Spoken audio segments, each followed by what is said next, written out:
My Jesus is here, and all things are possible. My Jesus is here.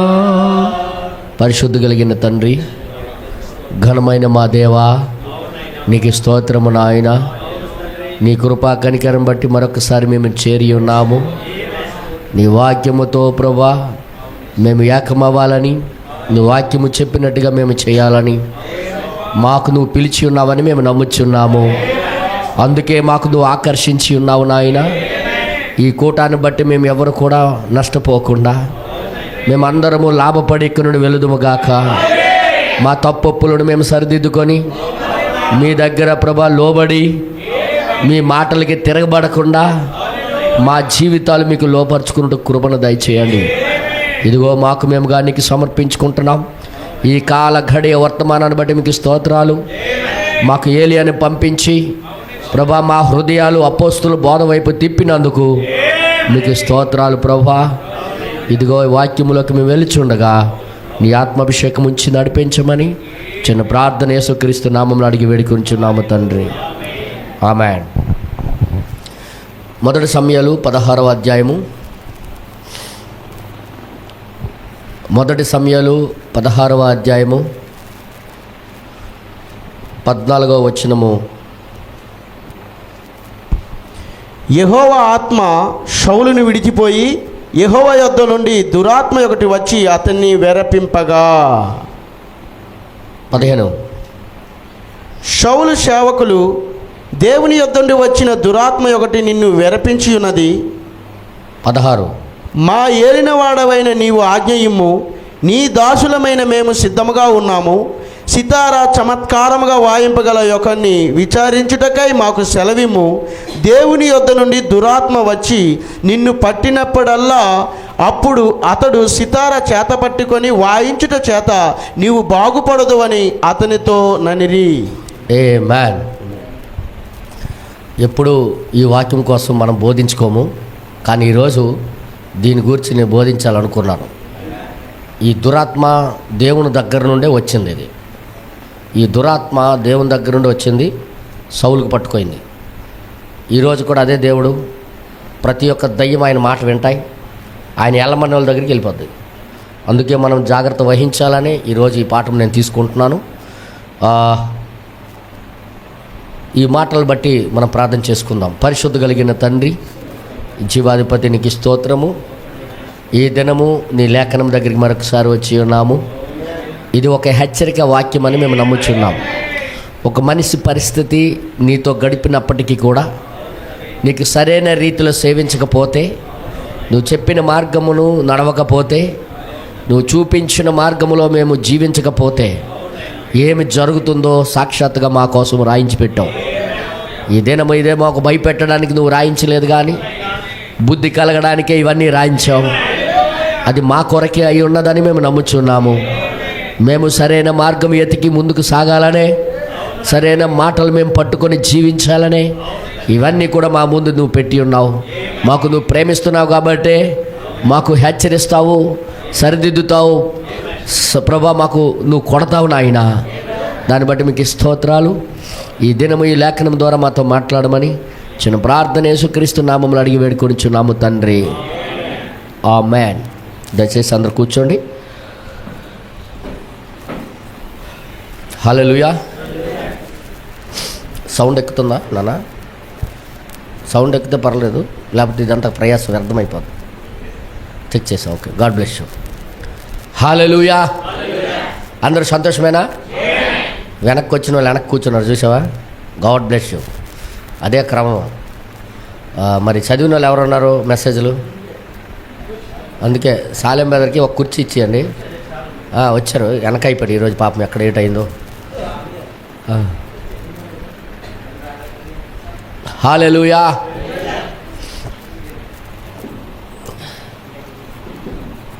ఈరోజు నేను ఒక వర్తమానాన్ని మీకు చెప్పాలనుకుంటున్నాను. బైబిల్లో ఉన్న వర్తమానమే.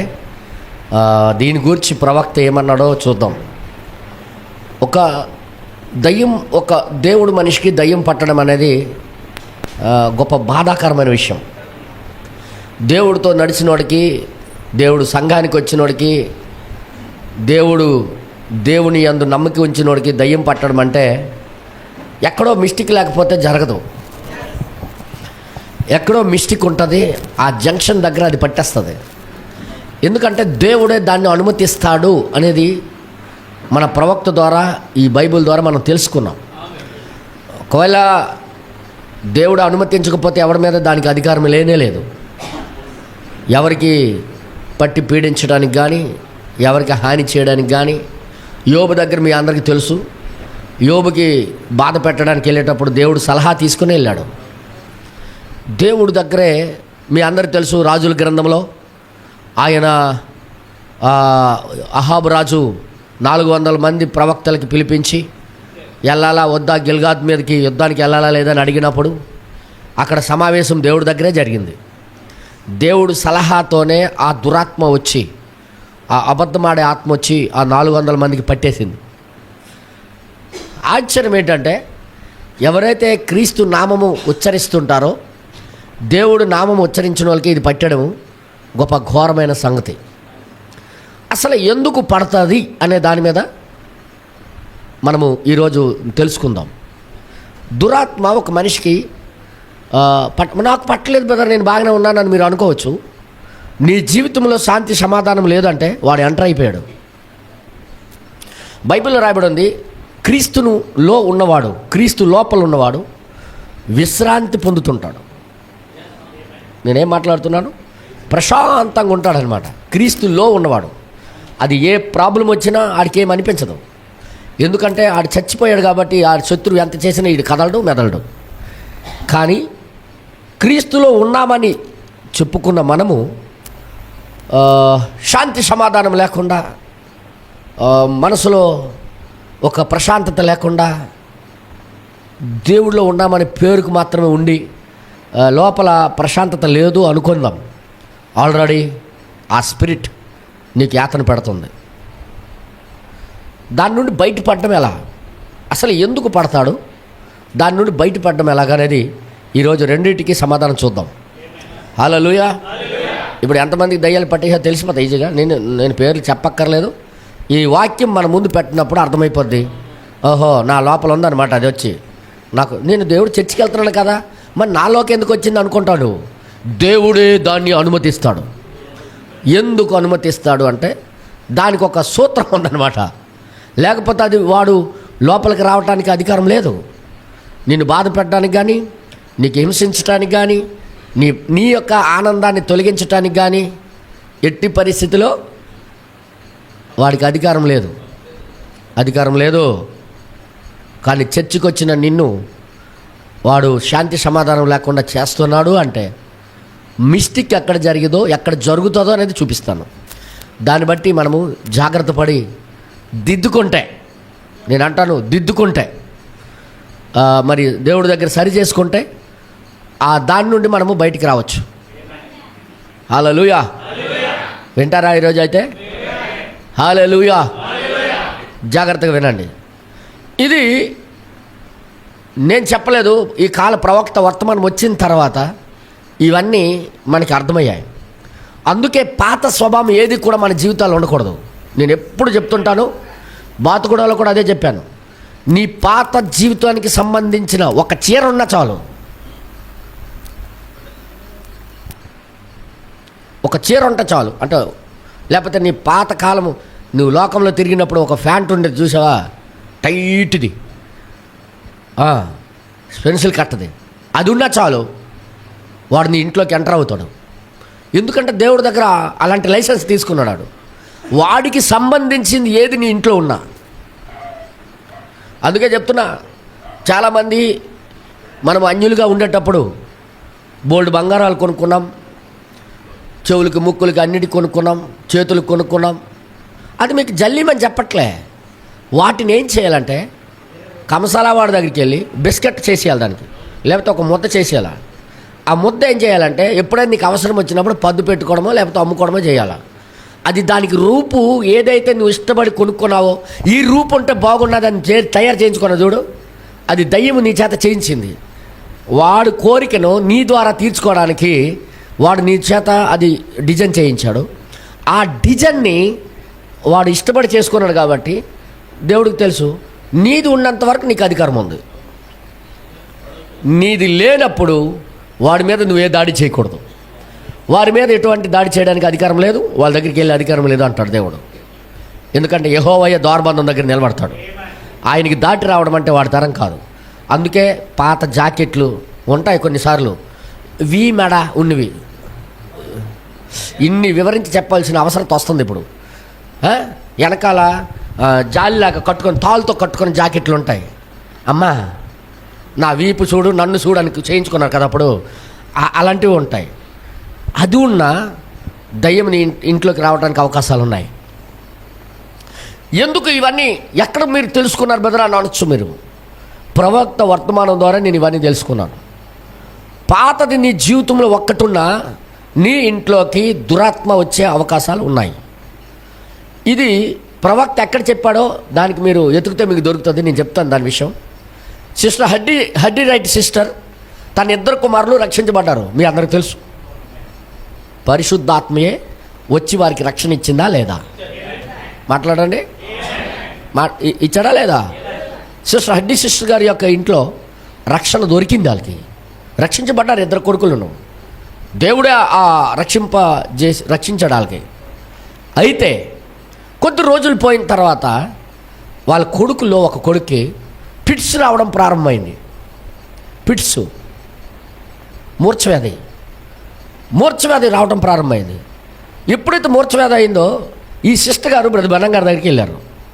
బ్రదర్, నా కొడుక్కి మూర్ఛవ్యాధి వస్తుంది ఈ మధ్యలో నుండి, చాలా సంవత్సరాల వాళ్ళకి లేదు, ఎందుకు వస్తుందో నాకేంటి అర్థం అవ్వట్లేదు, ప్రార్థన చేయి పాస్టర్ గారు బ్రదర్ గారు అన్నది అమ్మాయి. ఆయన ఏమన్నాడు తెలుసా? ప్రవక్త కాబట్టి కరెక్ట్గా చెప్పగలిగాడు. మనలాంటి వాళ్ళైతే ఏం చేస్తాం తెలుసు, వెంటనే ప్రార్థన చేయాలా, హల్లెలూయా ఆమేన్, సిస్టర్ గారు దీవించే ప్రభువా, బ్రదర్ గారు దీవించే బ్రదర్వా అనేస్తాం మేము వెంటనే. కానీ ప్రవక్త ఏమన్నాడు తెలుసా? ఏదైనా ఆయన పాత జీవితానికి సంబంధించిన షర్ట్ కానీ ప్యాంట్ కానీ ఉందా అని అడిగాడు. ఏమో నాకు తెలియదు అన్నది. ఈసారి మూర్ఛవ్యాధి వస్తే, ఆ వ్యాధి కానీ వస్తే, ఆ వచ్చిన ఆడు అలా కొట్టుకున్నప్పుడే వాడి ముందే ఆ పాత జీవితానికి సంబంధించిన షర్ట్ని తీసుకుని వెళ్ళి ఆడి ముందే కాల్చేయండి అన్నాడు. మరి ఆ దయ్యం ఇంకా ఇంట్లోకి ఎంటర్ అవ్వదు, ఆయన ఒంట్లోకి రాదు అని చెప్పేశాడు. ఎతికారు, అదేడే అవుతుంది. ఆ పాతది ఉన్న దాన్ని బట్టి వీడికి పిడిచి వచ్చేస్తుంది రైడింగ్. ఇప్పుడు చెప్పండి, పాత జీవితంలో ఏది సంబంధించిన దయ్యం లోపలికి రావడానికి అవకాశాలు లేవా? సూత్రమన్న వర్తమానం మనకి దారి చూపించింది ఈ కాలంలో. ఈ వర్తమానం పాటించకపోతే ఎలాగా? నువ్వు అనుకుంటావు నాది ముక్కు పుడకుంది, నాది చెవుల్లో ఉండిపోయింది, లోపల దాశాను, నా నక్లీస్ ఉంది, నా గొలుసులు ఉన్నాయి, నా బ్యాండేజ్ ఉన్నా. ఇది పాత జీవితానికి సంబంధించింది ఏదున్నా, నేను మరీ చెప్తున్నా, పాత జీవితానికి సంబంధించింది ఏదున్నా వాడు వచ్చే అధికారం ఉందని వర్తమానం ద్వారా తెలుసుకున్నాను నేను. వర్తమానం ద్వారా ఎప్పుడైతే ఆడికి పిడిచి వచ్చింది మరలా రావగానే బీరువాలు ఎత్తికరీలు, పాత జీవితంలో తిరిగి ఇష్టం వచ్చినట్టు తిరుగుబోతూ తలుగా డ్రెస్ ఒక షర్ట్ ఉండిపోయింది. ఆ షర్ట్ బట్టి ఇంటికి దయ్యం పట్టేస్తుంది. అమ్మ నాయన అనుకొని ఆ షర్ట్ తీశారు. ఆడికి పిడిచి వస్తుంటే వెళ్ళి కాల్చేశారు, అవతల వదిలేసింది.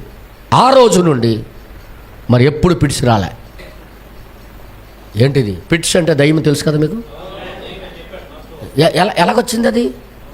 ఒక పాత జీవితంతో సంబంధించిన ఒక షర్ట్ ఉంటేనే అలాగొచ్చేస్తే, పాత జీవితానికి సంబంధించిన గుణలక్షణాలు మన జీవితాలు ఒక్కటున్నా నీ మీద దురాత్మక అధికారం ఉంది. దేవుడికి అడగక్కర్లేదు. ఎందుకు వాళ్ళ ఇంటికి వెళ్ళావంటే, నాకు ప్రేమిస్తున్నాడు ఆయన, మీరే చెప్పారు కదా నీకు ప్రేమించిన వాళ్ళ దగ్గరికి నువ్వు వెళ్ళని, నాకు ప్రేమిస్తున్నాడు, నాకు అధికారం ఉంది సార్, ఎలానేమండి అంటే ఆయన ఏమండు, ఆయన మాట కట్టుబడినోడు ఆయన. దేవుడు ఏమన్నావు, నువ్వు దేవుడు పెట్టవచ్చు, చర్చికి రావచ్చు, కానీ నీ జీవితంలో పాతది ఉంది కాబట్టి ఆడు వచ్చి నీకు బాధ పెట్టి నీకు మనశ్శాంతి లేకుండా చేసే అధికారం వాడికి ఉంది. నేను మరీ చెప్తున్నా, ఇక్కడే ప్రతి క్రైస్తవుడు చూడకుండా ఏం పర్వాలేదులే అనే మాట చాలా డేంజర్ మాట. ఏం పర్వాలేదులే అనే మాట చాలా ప్రమాదకరమైన మాట. ఏం పర్వాలేదులే అనే మాట ఎప్పుడూ రాకూడదు, ఏనాడు రాకూడదు. ఇది దేవుడు చెప్పాడు కాబట్టి నాకు వద్దు అనే స్థితికి రావాలి. అంటే నీ జీవితంలో ఆయన మాటే పరిపూర్ణతగా భావించాలి. నీ జీవితంలో ఆయన మాటే లాస్ట్ అండ్ ఫైనల్ అండ్ లాస్ట్ది మొదటిది. అలాగుండేటప్పుడు దయ్యానికి ఎటువంటి అధికారం లేదు. నీ లోపలికి రావటానికి కానీ నిన్ను బాధ పెట్టడానికి కానీ ఆయనకి లేదు. ప్రవక్త ఇప్పుడు ఈ సౌలు గారికి దయ్యం ఎందుకు పట్టేసింది, దురాత్మ ఎందుకు పట్టేసింది? యెహోవా సన్నిధిలో నుండి వచ్చిన దురాత్మ ఇది. ఎందుకు ఆ దురాత్మకి అవకాశం ఇచ్చాడు? బ్రదర్ గారు చెప్పారు, ఇతడికి భక్తి లేదు అన్నాడు ఆయన. భక్తి అంటే మీ దృష్టిలో చర్చికి రావడం గల అనుకుంటారు. ఇదే కదా సమస్య. రెవల్యూషన్ తెలియకుండా, ప్రత్యక్షత తెలియకుండా, వాక్యం విలువ తెలియకుండా మనల్ని మోసగిస్తున్నవాడు వాడు. వీడు భక్తి నుండి ఫస్ట్ తొలిగాడు అన్నాడు ఆయన. భక్తి నుండి తొలగిన తర్వాత ఈయనకి దేవుడి దగ్గర నుండి వచ్చిన దురాత్మ పట్టే అవకాశాలు దొరికిపోయాయి. అసలు నిజంగా భక్తి అంటే ఏంటి, మన జీవితాల్లో భక్తి అంటే ఏంటి అనుకుంటున్నామో మీకు ఈరోజు క్లియర్గా వివరించి చూపిస్తున్నాను. ఈ పిరమిడ్లో దైవ భక్తి అని ఉంది ఒకటి. దీని గురించి చదివారు కదా, ఏమనుకుంటున్నారు మీరు? దైవ భక్తి అంటే ఏంటి?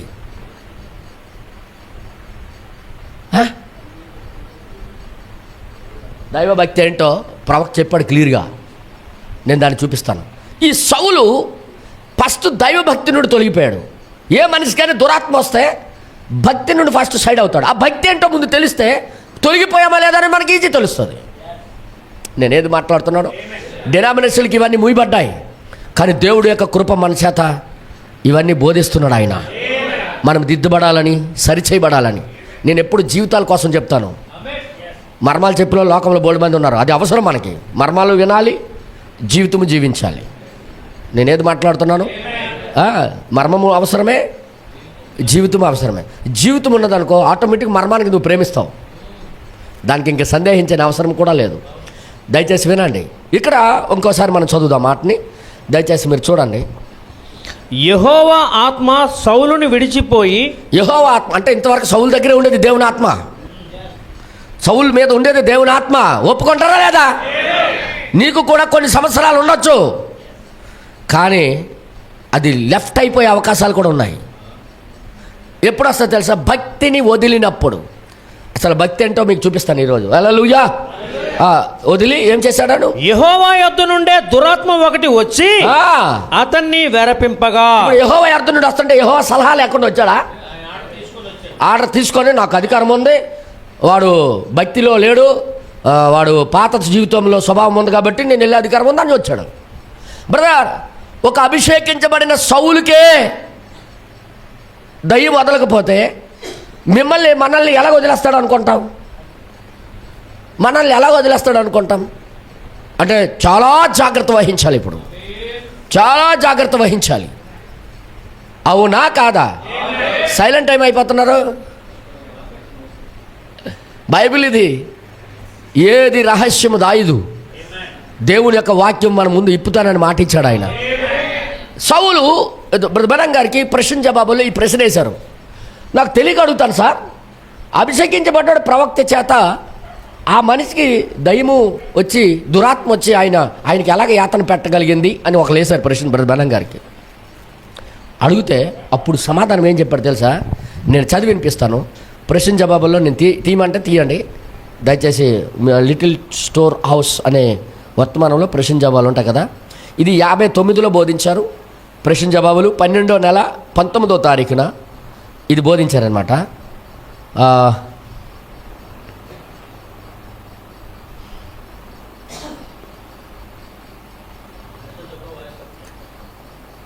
అదేమో తెలియదు కానీ ఇది 90వ పేరా నుండి మనం చదివితే 90వ పేర. ఇప్పుడు మీ ప్రశ్నకు, సౌలు హింసించబడ్డానికి దేవుని యొద్ద నుండి బయలు వెళ్ళిన ఆ అపవిత్ర ఆత్మను గూర్చి మీరు మాట్లాడుచున్నారు. అతడు ఒక వికలమైన మనసు, విరిగిన స్థితిలో, ఆ పరిస్థితిలో ఉన్నాడు అతడు. ఎందుకనగా మొదటగా అతడు భక్తితో వెనక్కి తగ్గాడు. ప్రవక్త ఏమంటాడు చూసారా? అతడు భక్తిలో వెనక్కి తగ్గాడు. భక్తిలో వెనక్కి తగ్గాడు. మరియు మీరు భక్తిలో వెనక్కి తగ్గినప్పుడు, మీరు కూడా భక్తిలో వెనక్కి తగ్గినప్పుడు ఒక అపవిత్ర ఆత్మ మిమ్మల్ని హింసించడానికి దేవుడు ఒక అపవిత్ర ఆత్మకు అనుమతినిస్తాడు. దేవుడే అనుమతిస్తాడు. అంటే ఎవరికైనా సరే అంతే. ఎంతమంది ఇక్కడ ఉన్నారు?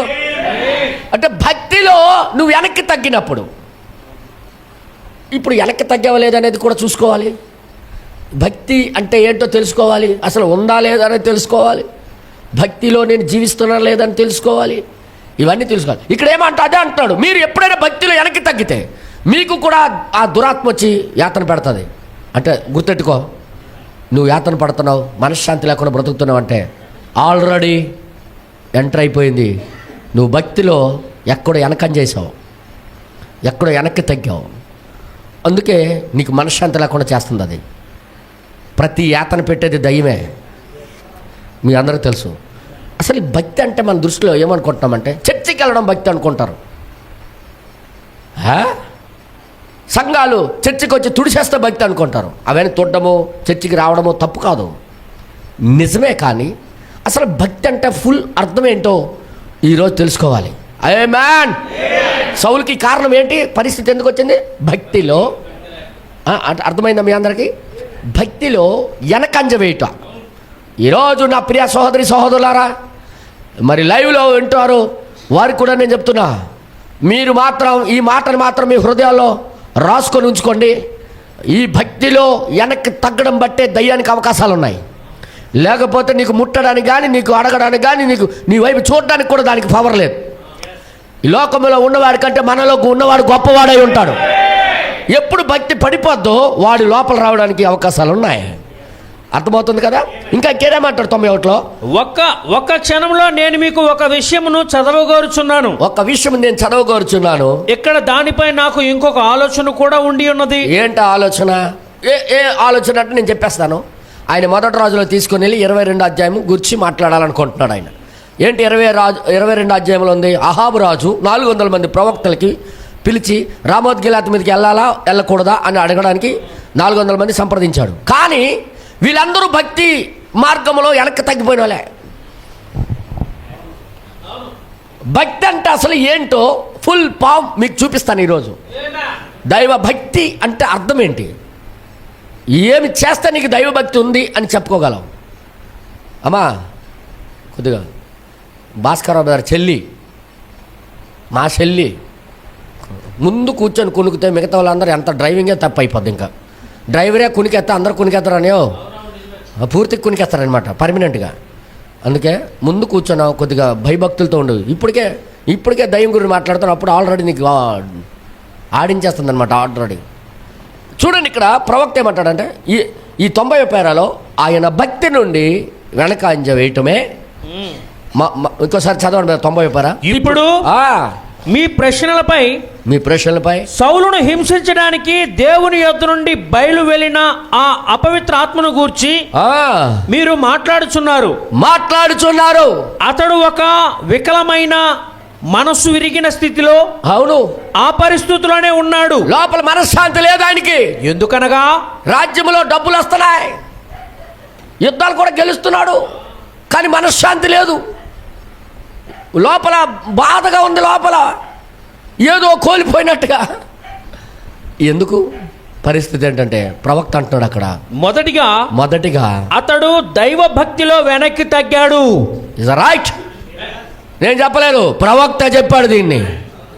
దైవ భక్తిలో వెనక్కి తగ్గాడు. నువ్వు తగ్గితే నీకు అంతే అని చెప్పడానికి ఇవన్నీ చెప్పాడు. అసలు ఆ దైవ భక్తి ఏంటో ఫుల్ ఫామ్ మనకు అర్థం అవ్వాలి. ఇప్పుడు పూర్తిగా మనకు అర్థం అవ్వాలి. దేవుడి నామానికి మహిమ కలుగును గాక. ఈ భక్తిలో భక్తి అంటే దైవ భక్తి ఏంటో మనకు ముందుగా తెలియాలి. ఈయనకి ఎందుకు దురాత్మ పట్టింది, ఈయన ఎందుకు ఈ మనసులో దూరిపోయింది, అది ఎందుకు ఈయనకి యాతన పడుతుంది, కారణం ఏంటంటే ఈయన భక్తిలో వెనకంజ వేశాడు. ఇది చాలా ప్రమాదకరం. అయితే అసలు భక్తి కలిగి ఉండాలైతే ఇప్పుడు దేవుని పట్ల దైవభక్తి ప్రతి ఒక్క విశ్వాసి, చర్చకొచ్చిన ప్రతి ఒక్కరూ భక్తి కలిగి ఉంటే నీ ఇంట్లోకి నీ ఒంట్లోకి దయ్యం రావడానికి వీల్లేదుట. ఎంతమంది యెహోవా యందు భయభక్తులు కలిగిన వారికి యెహోవా ఆ ఇంటిని నడిపించడు. ఇప్పుడు భయభక్తులు కలిగిన మనకి ఎందుకు వచ్చాడు అంటే భక్తిలో ఎక్కడో వెనకంజ వేశాం. ఇది క్లియర్ కట్గా మీకు నేను చూపిస్తాను. అందుకే ఈ రోజుల్లో చాలామంది కుటుంబాల్లో మనశ్శాంతులు లేవు. ఎంటర్ అయిపోయింది దయ్యం దూరిపోయింది, ఎక్కడ అవకాశాలు లేవు. ఎవరికి నచ్చినట్టుగా వాళ్ళు ప్రవర్తిస్తున్నారు, ఎవరికి నచ్చినట్టుగా వాళ్ళు చేస్తున్నారు. కారణం ఏంటంటే ఈ భక్తిలో వెనకంజ వేయుట చాలా ప్రమాదకరమైన విషయం. హల్లెలూయా, హల్లెలూయా. ఇప్పుడు దీని గురించి నేను చదివిస్తాను తర్వాత. ఇప్పుడు వెనకంజ వేయటం బట్టే సౌలు మీదకి దురాత్మ రావటం జరిగింది. దేంట్లో వెనకంజ చేశాడు చెప్పండి మీరే, వినాలనుకుంటున్నాను నేను. ఈరోజు నువ్వేస్తే బైబిల్ మారదు కదా, దేవుడు ప్రణాళికలు మారవు కదా. ఎవరికైనా ఎక్కువ లేదు. ఈరోజు మాత్రం ఇది గుర్తుపెట్టుకుని వెళ్ళండి మీరు. ఇప్పుడు ఈ భక్తి గురించి మీకు కొద్దిగా నేను వివరిస్తాను. నాతో కూడా ఇంకొక వర్తమానం తీద్దాం. దేవుడు నామానికి మహిమ కలుగును గాక. వింటున్నారా? హల్లెలూయా.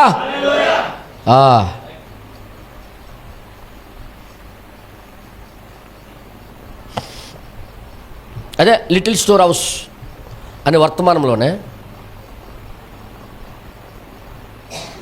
నేను మీకు చూపించాలనుకుంటున్నాను. అద్భుతమన్నా, నిజంగా దేవుడు ఎంత గొప్ప ప్రణాళిక. అందుకే కొంత ఇచ్చట కొంత అచ్చట దేవుడు రాసి పెట్టాడు. ఇదంతా ఒక్కసారి నీకు అర్థమవుదని దేవుడికి తెలుసు. దేవుడే సహాయం చేయడానికి రెడీగా ఉన్నాడు ఆయన. హల్లెలూయా.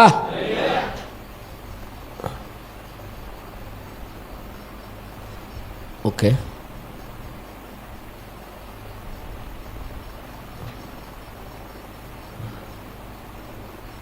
ఒక పరిపూర్ణ మానవుని యొక్క స్వరూపము అనే వర్తమానంలో ఒక పరిపూర్ణ మానవుని యొక్క స్వరూపం అనే వర్తమానంలో ఈ భక్తి గురించి చెప్పాడు ఆయన. కొద్దిగా చదువుదాం.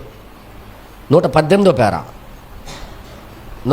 పేర సంపూర్ణత అది దైవభక్తి కలిగి ఉండినదై ఉన్నది. ఏంటో ఇంకా మాట్లాడు చూడు. ఒక మర్మం తర్వాత ఒక మర్మము, సూత్రం వెంబడి సూత్రం దాగి ఉంది. ఇప్పుడు సౌలుకి ఎందుకు దయ్యం పట్టేసింది? భక్తిలో వెనకంజ వేయటం బట్టి. ఓకే, ఇప్పుడు ఇక్కడ ఏమంటారు చూడండి. సంపూర్ణత అది దైవభక్తి కలిగి ఉండునదై ఉన్నది. సంపూర్ణత అంటే ఏంటి? దైవభక్తి కలిగి ఉండడమే. ఇప్పుడు దైవభక్తి కలిగి ఉండడం అంటే ఏమై ఉందో సంపూర్ణత అయి ఉన్నది. సంపూర్ణత ఏమై ఉందో ఇంకా చూడాలి. ఇప్పుడు ఒకదాని తర్వాత ఒకటి చూడండి. ఇక్కడ ఏమై అంటున్నాడు? దైవభక్తి నీవు నీ విశ్వాసముతోనే చేర్చవలసి ఉన్నది. ఓకే, చూడండి. మీరు సద్గుణముతో ప్రారంభించి ఓకే జ్ఞానంలోనికి ప్రవేశించుచున్నారు. అంతటా ఆశా నిగ్రహంలోనికి ప్రవేశించుచు ఇప్పుడు దైవ భక్తి యందు ఉన్నారు. మీరు దైవభక్తి యందు ఉన్నారు. దైవభక్తి మన సమయం అయిపోతున్నది. నా సమయం అయిపోతుంది. కానీ అయితే దైవభక్తి అనగా ఏంటో గ్రహించారు. మీరు దైవభక్తి అంటే ఏంటో గ్రహించారు. ఏంటో చెప్పాడు అనమాట. దైవభక్తి గురించి ఏదో చెప్పాడు. ఏటా దైవభక్తి అంటే చెప్పాడు. దాని గురించి నేను చెప్తున్నాను. దైవభక్తి అంటే చాలామంది చిచ్చికెళ్ళడము, భక్తి చేయడము, నిశ్శబ్దంగా కూర్చోవడము, జాగ్రత్తగా వాక్యం వినడము, మళ్ళీ జాగ్రత్తగా వెళ్ళిపోవడం అనుకుంటారు చాలామంది. నో, అది ఒక సంపూర్ణత అయి ఉన్నది అన్నాడు. అందరూ చెప్పండి, అది ఏమై ఉన్నది? సంపూర్ణత అయి ఉన్నది. సంపూర్ణత అనగా ఏమిటి అంటే, సంపూర్ణత అనగా అంటే ఏంటి చూడండి. దైవభక్తి అంటే నేను చెప్తున్నా సంపూర్ణత అనగా ఏంటంటే నో అదేమంటాడంటే సంపూర్ణత ఏంటంటే అదే ఫస్ట్, అదే లాస్ట్. ఇప్పుడు నేను ఇంకా దాని గురించి చెప్పాలా. అదే మొదటిది, అదే చివరిది. ఉదాహరణకు దీని తర్వాత ఇంక నువ్వేం ఆలోచించవు. ఇక ప్రభువా సాయం చేయాలి. ఇప్పుడు ఏం చూడండి దయచేసి వినండి. సంపూర్ణత అంటే దేవుడు అలాగన్నాడు, నేను అంతే చేస్తాను, అంతే. దానికి ఇంకా అటు వెళ్ళను ఇటు వెళ్ళను. ఆ మనిషికి ఆ దేవుడు మాటే సంపూర్ణత. ఇంకా దాని గురించి ఇంకా ప్రశ్నించడు అతడు. దేవుడు ఇలా చేయమన్నాడు, నేను చేసేస్తాను. దేవుడు ఇలా ఉండమని నేను ఉంటా. దేవుడు ఇలాగ పారిమన్నాడు, పాతదంతా నేను పారేస్తా. ఇంకా వెనక ముందు ఆలోచించను. ఇంత వెల అయింది, నేను ఎలాగ వదులుకుంటాను, ఇంత కాస్ట్లీది నేను ఎలాగ వదులుకుంటాను అనే స్వభావం రాదు. దేవుడు అన్నాడు కాబట్టి ఆ మాట ఆయనకి సంపూర్ణత. దానినే దైవభక్తి అంటారు. నేను ఎలా మీకు చెప్పను? దైవభక్తి ఏంటంటే సంపూర్ణత అనగా ఏంటంటే దేవుడు మాటయే తుది. అంటే దేవుడు అన్నాడంటే దాన్ని ఖచ్చితంగా జరిగించడమే. దానినే దైవభక్తి అంటారు. ఎంతమందికి అర్థమైంది? దైవభక్తి అంటే ఏంటి? సంపూర్ణత అంటే ఏంటి? దేవుడు చెప్పింది చేసుకుంటూ వెళ్ళిపోవాలి. దేవుడు ఏదైతే చెప్పాడో అదే మన జీవితాల్లో తుది, అదే చివరిది, అదే మొదటిది. దానినే సంపూర్ణత అని పిలుస్తారు. నేనేం మాట్లాడుతున్నా అర్థం చేసుకోండి మీరే. హల్లెలూయా, హల్లెలూయా. దయచేసి మీరు అందరూ చూడాలని కోరుతున్నాను. ఇక్కడ చూడండి, ఇక్కడ ఏమంటాడంటే సంపూర్ణత అదే దైవభక్తి కలిగి ఉండున్నదై ఉన్నది. అది దైవభక్తి కలిగినదై ఉంటుంది. ఆ సంపూర్ణతలో ఏముంటుంది అంటే దైవభక్తి ఉంటుంది. ఆ భక్తి అంటే దేవుడు మాటకి దాటిపోకుండా నేను చేయాలి, చేస్తాను అనే స్వభావమే సంపూర్ణ. తర్వాత ఇంక కింద చదవండి బ్రదర్. యేసువలే ఉండుటకు, యేసువలే ఉండడానికి, యేసువలే ఉండుటకే. యేసువలే అంటే యేసు తండ్రి మాట ఏ మాత్రం చెబదాట్లే. ఎట్టి పరిస్థితుల్లో తండ్రి చెప్పిందే చేశాడు ఆయన. అవునా కాదా? దాన్నే సంపూర్ణత అంటారు. తర్వాత ఇంక రాయబడింది, భూమిపై ఆయన వలె దీర్ఘకాలము నేనుండుటకు జీవిత యాత్ర అంతటి యందును. అవునండి. ఈ భూమి నుండి మహిమకు, అవునండి, ఆయన వలె ఉండుటకు మాత్రమే నేను అడిగేదను. అదే దైవభక్తి. అదే దైవభక్తి అంటే దేవుడు లాగా బ్రతకడానికి ఆయన అలాగ చేసాడు, నేను అలాగ చేస్తా. ఆయన ఒక్క వాక్యానికి దాటిపోలే. తండ్రి చూపిస్తేనే చేసేవాడు ఏదైనా సరే. ఎంతమందికి అర్థమైంది? అంటే దేవుడు మాటే తుదిగా సంపూర్ణంగా భావించాడు ఆయన. ఇదే కదా దైవభక్తి అంటే. ఇప్పుడు సౌలుకి ఎందుకు వచ్చింది దయ్యము? ఏదైతే దేవుడు చెప్పాడో దానిని చేయలేదు. ఇప్పుడు వర్తమానం ఏదైతే చెప్తుందో దానిని మనము చేయకపోతే మనకి భక్తి లేనట్టే. భక్తి లేకపోతే ఎవడొస్తాడు? వచ్చే అధికారం ఉందా లేదా? అందుకే హడ్డీ రైస్ సిస్టర్ యొక్క కుమారుడికి ఫిట్స్ రావటానికి కారణం ఒక పాతకాలపు చొక్కా, ఒక షర్టు. ఆయన ఇంట్లోకి దయ్యం వచ్చి ఆయనకి యాతన పడుతుంది ప్రతిసారి. బ్రదర్ బెనం గారి దగ్గరికి వెళ్ళింది. బ్రదర్ రక్షించబడిన తర్వాత కొన్ని రోజులు బాగున్నాడు, తర్వాత దయ్యం ఎలాగొచ్చిందో అర్థం అవ్వట్లేదు, ఆయన కోసం ప్రార్థన చేయంటే వెంటనే చెప్పాడు ఆయన పాతకాలంలో జీవించిన జీవితంలో ఉన్న ఏదైనా షర్ట్ కానీ ప్యాంట్ కానీ ఉంటే కనిపెట్టు, ఆ ఫిట్స్ వచ్చినప్పుడు దానికి తీసుకెళ్ళి కాల్చాయి. మరి ఎట్టి పరిస్థితుల్లో అది రాదు. నో ప్రేయర్, ఏ ప్రార్థన చేయలేదు, ఏ ఉపవాసం ఉండలేదు. దేవుడికి ఆ మాటని తుదిగా భావించింది ఆమె. ప్రవక్త మాటనే ప్రవక్త మాటకి జవదాటకుండా ప్రవక్త చెప్పిన వర్తమానం ప్రకారం మనం చేస్తే మన ఇంట్లో కానీ మన ఒంట్లోకి కానీ దయ్యాలు రావచ్చే అధికారం లేదు. ఎంతమందికి అర్థమైంది? ఇప్పుడు సౌలు గారికి రావటానికి కారణం ఇదై ఉంటుంది. అయితే అంటే ప్రవక్త చెప్పిన దానికి లోబడకపోవడం, దేవుడు చెప్పిన దానికి తూచా తప్పకుండా ఇదే నా తుది, ఇది చేయాల్సిందే, అది ఎంత బాగా కనబడే నాకు అవసరం లేదు, ఇది నేను జరిగిస్తానని మనసు లేకపోవడమే దైవభక్తిలో నుండి తొలగిపోవుట. ఎంతమందికి అర్థమైంది? దైవభక్తి నుండి వెనకంజ వేయటం అంటే అవిధేయత. వాక్యం చెప్పింది ఒకలాగా చేస్తే పాస్టర్ గారు అలాగే అంటారు. ఇది అంతా అనుకోను. ఈ జాకెట్ నేను మా ఆయన చోది హైదరాబాద్తో తెప్పించుకున్నాను. వెనకాల తాలు కిటికీ అంటారట. కిటికీ జాకెట్టు నేను కిటికీ జాకెట్ కొనుక్కున్నాను. ఇప్పటికి జాగ్రత్త దాశాను. ఏదో ఒక రోజు అయినా ఏదో ఒక రోజు అది ఉన్నని చెప్పు నీ బీరువాలో నీ ఇంట్లోకి నీ ఒంట్లోకి వచ్చే అధికారం వాడికి ఉంది. సౌలు ఒంట్లోకి దయ్యం రావడానికి కారణం ఇదే అన్నాడు ప్రవక్త. దేవుడి నామానికి మహిమ కలుగునుగా. అందుకంటాను, మీ బంగారాలు నాకు ఇవ్వక్కర్లేదు కానీ దేవుడికి ఇవ్వక్కర్లేదు కానీ అదేదో కరిగించేసి ఒక గడ్డ మొక్క లేకపోతే బిస్కెట్ మొక్క చేసుకొని ఉంచుకోండి. అవసరం వచ్చినప్పుడు అలా వేసుకుంటుండండి. అవసరం వచ్చినప్పుడు అది మన భూలోకంలో వినియోగపడే వస్తువుగా ఉండాలి. కానీ దానికి తయారు చేసుడు పూర్వకాలంలో కొన్నావు ఇలాగ వేసుకొని అద్దం ముందు బాగుందండి అని కొనిపించావు చూడు, అది ఆడి ప్లాన్. అది ఆడు చెప్పిన మాట ప్రకారం నువ్వు కొన్నావు కాబట్టి వాడికి వచ్చే అధికారం ఉంది. అందుకే ఆ నక్లిస్కి కానీ ఆ వడ్డానం కానీ మనిషికి 2 కేజీలు ఉంటుంది అనుకో, అనరు 2 కేజీలు కేజీ 1/2 కేజీ ఉండక్కర్లేదు. నీ ముక్కు పుడక చాలు. పింగాదేమి కాట అనకూడదు, దేవుడు చెప్పాడు కాబట్టి. పారిషుదేటి గొప్ప చెప్తాడు ఓపెన్ బెదరు. నువ్వు దాచుకుంటే నువ్వే అనుభవించు. నేనేమన్నా, నేను చెప్పకపోతే నాకు తప్పు. కావలివాడిగా నేను చెప్పకపోతే నాకు తప్పు. కావలివాడిగా ఇవన్నీ చూసి నేను చెప్తున్నా.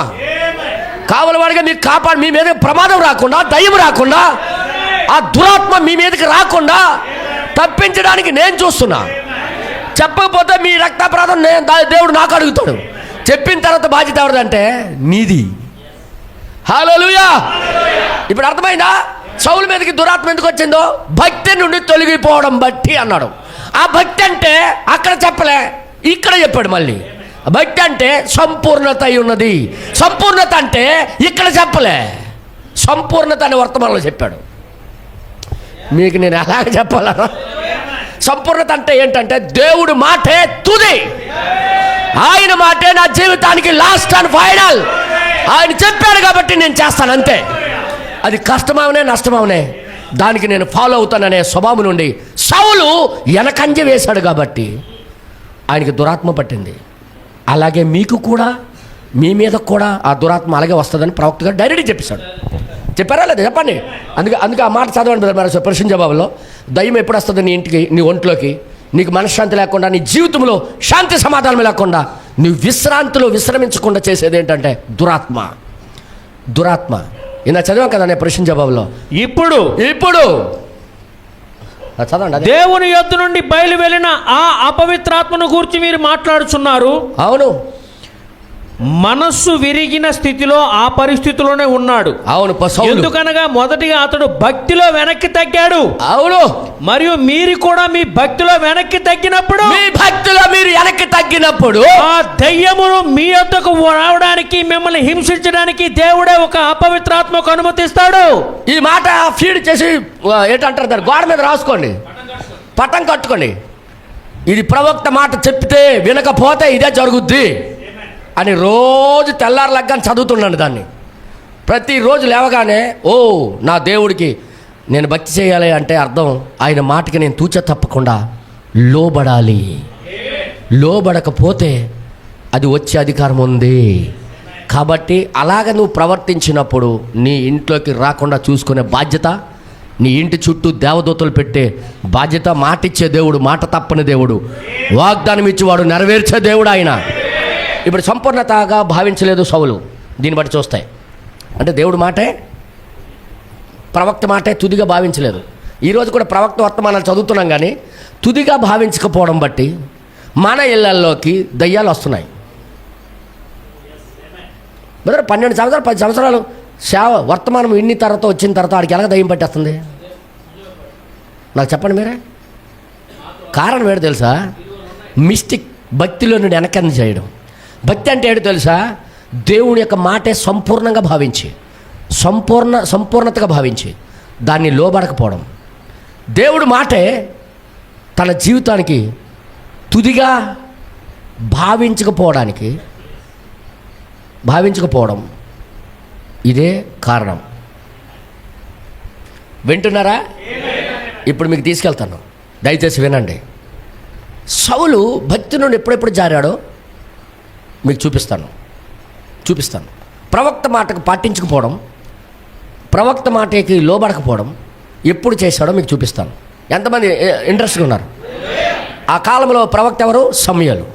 మన కాలంలో ప్రవక్త ఎవరు? ఓ, వర్తమానం చదవడమే కానీ అది పాటించకపోతే ఏం జరుగుద్దో దేవుడు ముందే మనకు రాసి పెట్టాడు ఇక్కడ. హల్లెలూయా.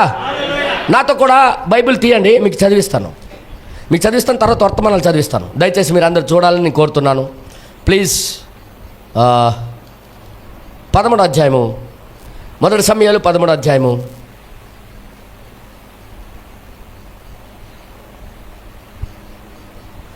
5వ వచనం ఫస్ట్ చదివిన తర్వాత 13వ అధ్యాయం 5వ వచనం. అయ్యా, ఫిలిష్తీయులు ఇశ్రాయేలీయులతో యుద్ధము చేయుటకై 30,000 రథములను 6,000 గుర్రపు రౌతులను సముద్రపు దరి నుండి ఇసుక రేణువులంత విస్తారమైన జన సమూహమును సమకూర్చుకొని వచ్చిరి.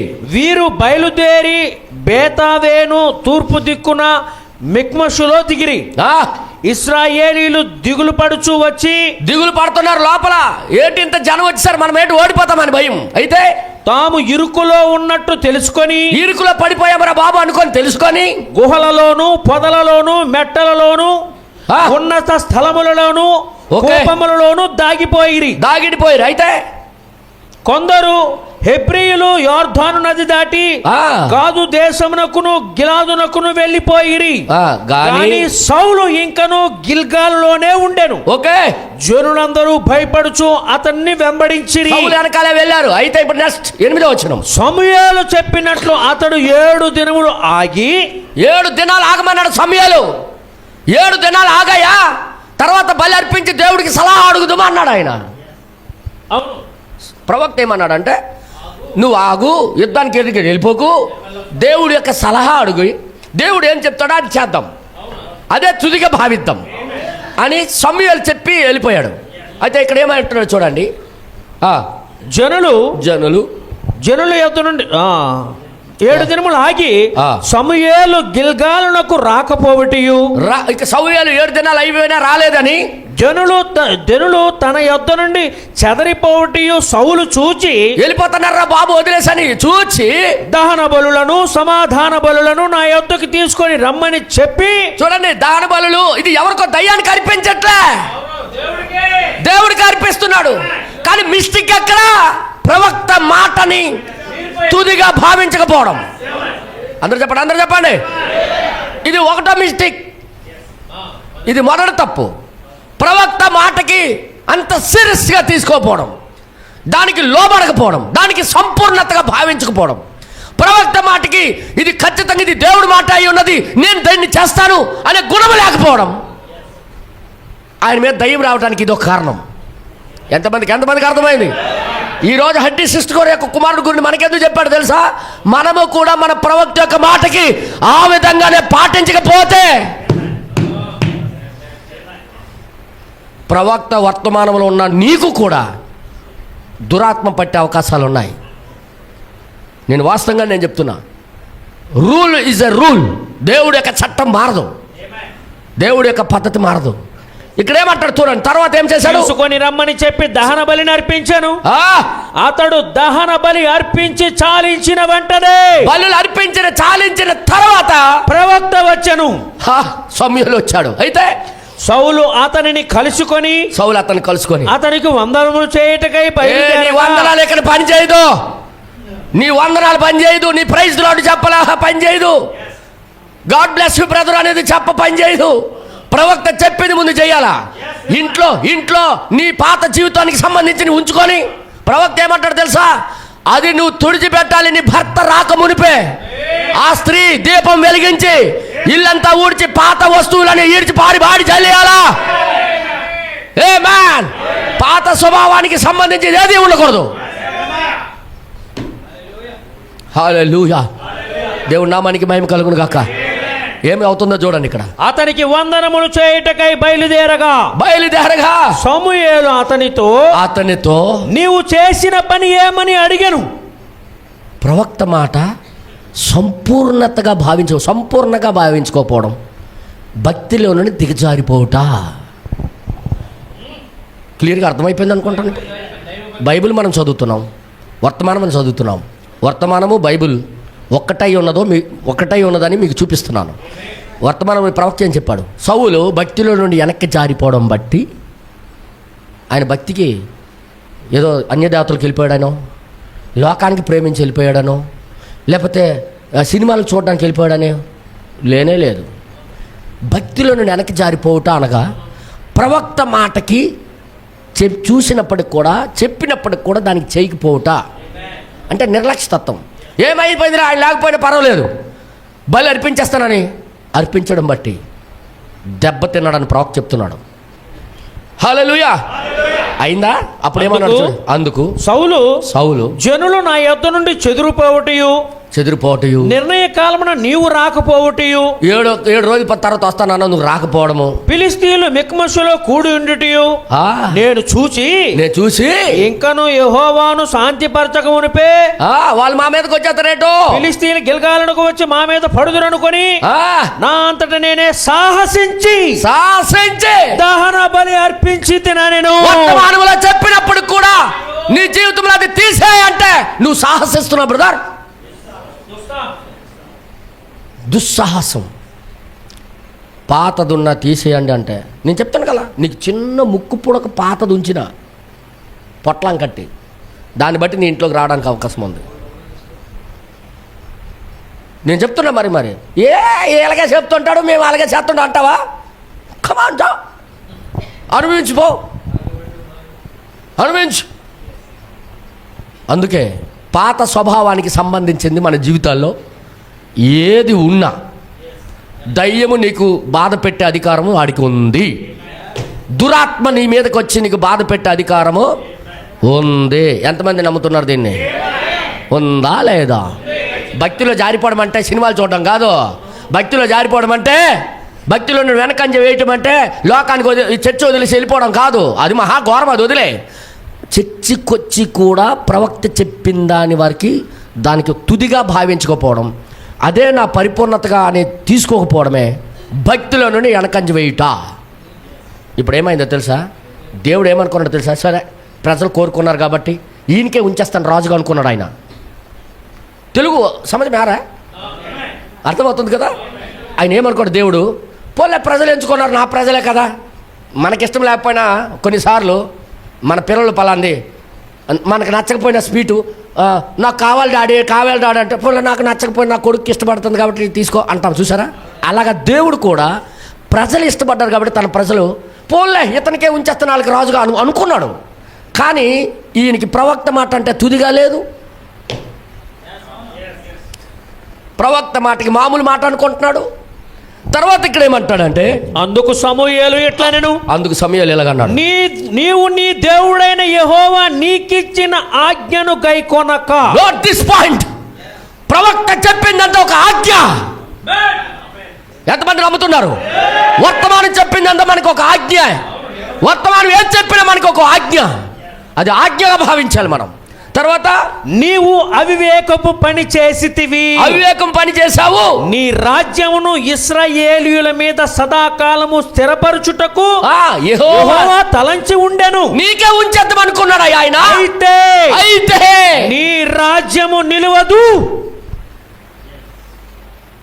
అదా దయ్యం రావడానికి కారణం, దురాత్మ ఆయన మీదకి రావడానికి కారణం ఇదా? ఇది ఒకటే కాదు, ఇంకోటి ఉంది, మీకు చూపిస్తాను. ఇది ఒకటోది. ఇంకోటి ఉంది. 15వ అధ్యాయము 1వ వచనం నుండి కంటిన్యూ చేద్దాం. 3వ వచనం వరకు. ఒకానొక దినమున సమూయేలు సౌలును పిలిపించి యెహోవా ఇశ్రాయేలీయులకు తన జనుల మీద నిన్ను రాజుగా అభిషేకించుటకై నన్ను పంపెను. యెహోవా మాట వినుము. రెండో వర్తమానం చెప్తాడు ఇప్పుడు. యెహోవా మాట వినురా బాబు. తర్వాత సైన్యములకు అధిపతియగు యెహోవా సెలవిచ్చినదేమనగా అమాలేకీయులు ఇశ్రాయేలీయులకు చేసినది నాకు జ్ఞాపకమే. ఆ దారిలో వస్తున్నప్పుడు అమాలేకీయులు ఎలా తిరగబడ్డారు ఇశ్రాయేల్ మీద మీకు తెలుసా? గుర్తుంది నాకు అంటున్నాడు ఆయన. తర్వాత వారు ఐగుప్తులో నుండి రాగానే అమాలేకీయులు వారికి విరోధులై మార్గమందు వారి మీద వచ్చిదిరి కదా. కాబట్టి నీవు పోయి కనికరింపక అమాలేకీయులను హతము చేయించు. పురుషులనేమి, స్త్రీలనేమి, బాలులనేమి, పిల్లలనేమి, ఎద్దులనేమి, గొర్రెలనేమి, ఒంటెలనేమి, గార్ధబొమ్మలనేమి అన్నిటిని హతము చేయాలి, మిగల్చకూడదు. ఇది ఎవరి మాట? ప్రవక్త ద్వారా దేవుడే మాట్లాడుతున్నాడు. ఇప్పుడు ఇది ఆజ్ఞ ఆజ్ఞగా భావించాలా లేదా సౌలు? బ్రదర్ అందుకంటున్నా, పాతది ఏదున్నా ప్రవక్త చెప్తున్నాడు, నీ జీవితంలో ఏది పాతదున్నా నీకు నీకు బాధ పెట్టే అధికారం శత్రువుకు ఉంది. నేనేం మాట్లాడుతున్నా అర్థమైందా? తర్వాత ఇక్కడ ఏమంటున్నాడు, అమాలేకులకి కలిగినదంతటిని బొత్తిగా పాడు చేసి, పూర్తిగా పాడు చేసి అమాలేకులను నిర్మూలము చేయమని దేవుడు చెప్పాను. హల్లెలూయా. ప్రవక్త వర్తమానము చెప్పింది. ఇప్పుడు ఏం చేయాలా సౌలు? కానీ కానీ కానీ కానీ 15 వచనము అదే అధ్యాయంలో, మొదటి సమయంలో 15 అధ్యాయము 15 అందుకు సౌలు అమాలేకుల యొద్ద నుండి జనులు వీటిని తీసుకొని వచ్చిరి. ఏటంటాడా?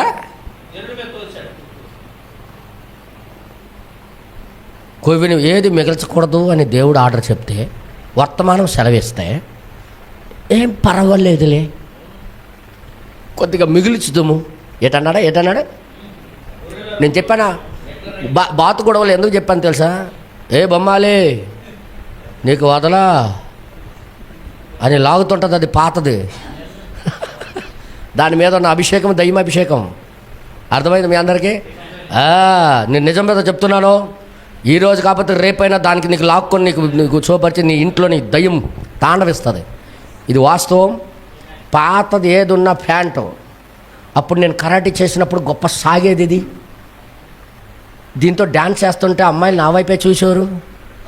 నేను చిరంజీవిని, నేను నాగార్జుని. పేర్లు ఎందుకు మార్చుకోమన్నాడు అనుకున్నావు? ఆ పేరులో కూడా అభిషేకం ఉంది. అర్థమైంది మీ అందరికీ? పేరులో కూడా మన నిజం చెప్పాలంటే ఢిల్లీలో ఆశీస్సులాల్ గారు అయితే మీ ఆధార్ కార్డులో ఉన్న పేరు కూడా మార్చేయండి మీరు అన్నాడు ఆయన. ఉద్యోగాలు పోతే పోయింది, దాని వెనకాల అభిషేకం ఉంటుంది అన్నాడు. నిజమే అది. ఆ పాత పేరుతో పిలుస్తుంటే ఎక్కడ లేని అభిషేకం వచ్చేస్తుంటుంది అప్పుడప్పుడు. మాట్లాడు ఏమిరా చిరంజీవి అంటే చాలు. అప్పుడు ఏంటనాలి? చిరంజీవి సచ్చాడు, మేక బతికాడు అనాల. ఏటా చిరంజీవి సచ్చాడు, మేక బతికాడు. అందుకే పాత పేర్లతో మనం పిలవడం దానికంటే పేర్లు మార్చుకోవడంలో శక్తి ఉందని 7 ముద్దలో చెప్పాడు. మీ అందరికీ తెలిసిందే ఇవన్నీ వర్తమానాలే. అది చదివి వెళ్ళిపోతుంటాం కానీ మనం పాటించడానికి ఇష్టపడం. అందుకే మన ఇళ్లల్లో మన జీవితాల్లో దయ్యాలు ఏం చేస్తాయంటే బాధ పెట్టి మనశ్శాంతి లేకుండా, శాంతి సమాధానం లేకుండా జీవితాలకు అల్లుకొల్లం సౌలులాగే చేస్తున్నాయి. మీకేం చెప్పాలో నాకే అర్థం అవట్లేదు. మీకు ఎలా భావించాలన్నా ప్రవక్త మాటకి? అలా నా కుమారుడికి చెప్తున్నాను, సోకు అంటే చాలు గొప్ప అయిపోతున్నాడు మావాడు. ఈ సోకు తీసేస్తే ఏమి ఉండదు ఇంకా. నిజం చెప్తున్నాను. ఏ పేరైతే పెట్టో ఆ పేరుతో నాకు పిల్లు నాయన అని బ్రతిమాలుకోవాలి. కోపగించుకోకూడదు, దుడ్డి గారు తీయకూడదు. ఏటాలో ఎందుకు పిలుస్తున్నాను నేను చెప్పాను కదా అనకూడదు. దయచేసి ఆడు సచ్చాడు, నేను బతికున్నాను అని నీ కొత్త పేరు దేవుడిలో చెప్పాలి. నా కుమారుడికి నేను చెప్తున్నాను. అలాగే మీదే సుబ్బారావు ఎంకన్న బొంకన్న ఉంటే అలా పిలకండి. నేను ఎప్పుడు కూడా ఇస్సాక్ బెదర్ అని పిలుస్తాను. ఏదో అర్థమైంది మీ అందరికీ? ఎందుకంటే ఆయన పేరు ఏదో పాత నాకు తెలుసు. అది విజయవాడ రౌడీ నెంబర్, వదిలేండి ఆ పేరు. అందుకే చెప్తున్నా ప్రవక్త చెప్పిన మాటకి తుదిగా భావించకపోవడమే భక్తిలో నుండి వెనకంజ వేయటం బట్టే దురాత్మ వచ్చి ఏం చేస్తుంది దానికి. ఈ మాటలు చెప్తే వర్తమానంలో ఉన్నోళ్ళకి ఇప్పుడు ఎలాగా అయిపోతారో తెలుసా? అన్నయ్య మా అమ్మాళ్ళు ఎంత ప్రేమతో కొన్నారు తెలుసా? 15,866 రూపాయలతో కొన్నారు సీరా. నేను అది ఏడ్చేయాలని అంటే వర్తమానమే తుది భావిస్తే తిన్నగా తీసుకుని వెళ్ళి అలాగ పెట్టి అందరి ముందు సాక్ష్యం చెప్పాలి. ఇప్పుడు అగ్గిపెట్టి గీసి అగ్గేసి కాలుతున్నారు, మూల అంటారు చుట్టుపక్కల ఉన్న వాళ్ళు. ఆ లోపల ఉన్న స్పిరిట్స్ మూలం అంటుంటే అవును అనాలి. మీరు ఏటనాలా? నిజం చెప్తున్నా బ్రదర్. మా ఇంటికి శోధించడానికి దయ్యం వచ్చాడు ఎలక్షన్ టైంలో. బస్తా బీర్ సీసాలు, బస్తా మందు సీసాలు వచ్చాయి. లక్షణ అన్నాడు. నీ లక్షణ పిలిగితే నేను అంతవరకు చూడను కదా. సరికి బాబు బాబు అన్నాడు ప్రెసిడెంట్, ఇదిగో నీకు నచ్చిన వాళ్ళకి ఇచ్చే, ఎవరికిస్తావు ఇచ్చే, కానీ ఓటు మాత్రం మాకు వేయాలన్నాడు.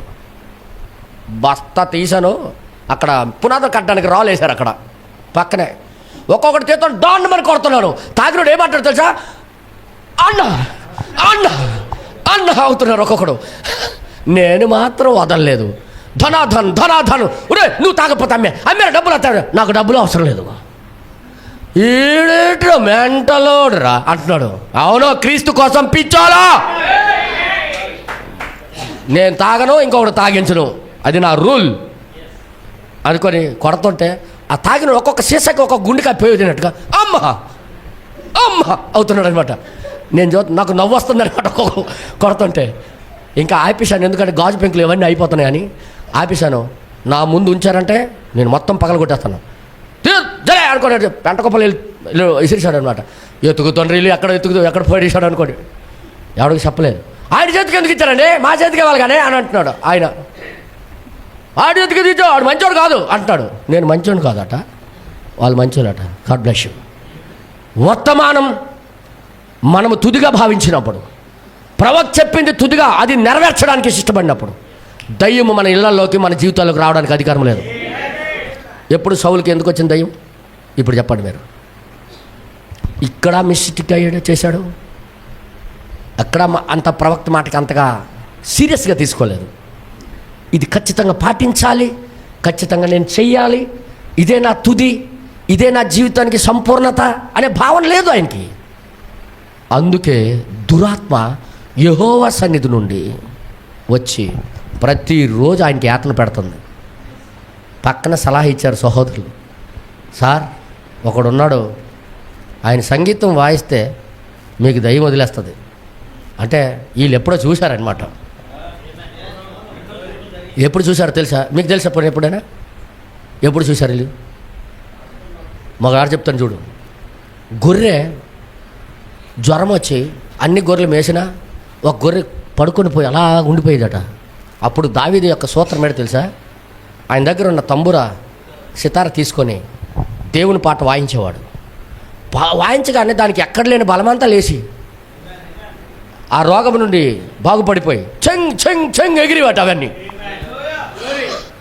ఇవన్నీ ఈ రేటులో ఆయన సంగీతంతో బాగు చేసేస్తాడు అందరికీ. ఇప్పుడు మా గురువు గారు కూడా బాగు చేసే దమ్ము ఈయన సంగీతంలో ఉంటుందని ఆ ఉద్దేశముతోనే వీళ్ళు చెప్తున్నారు. వీళ్ళు ఇవన్నీ రాస్తే బైబిల్ పట్టదు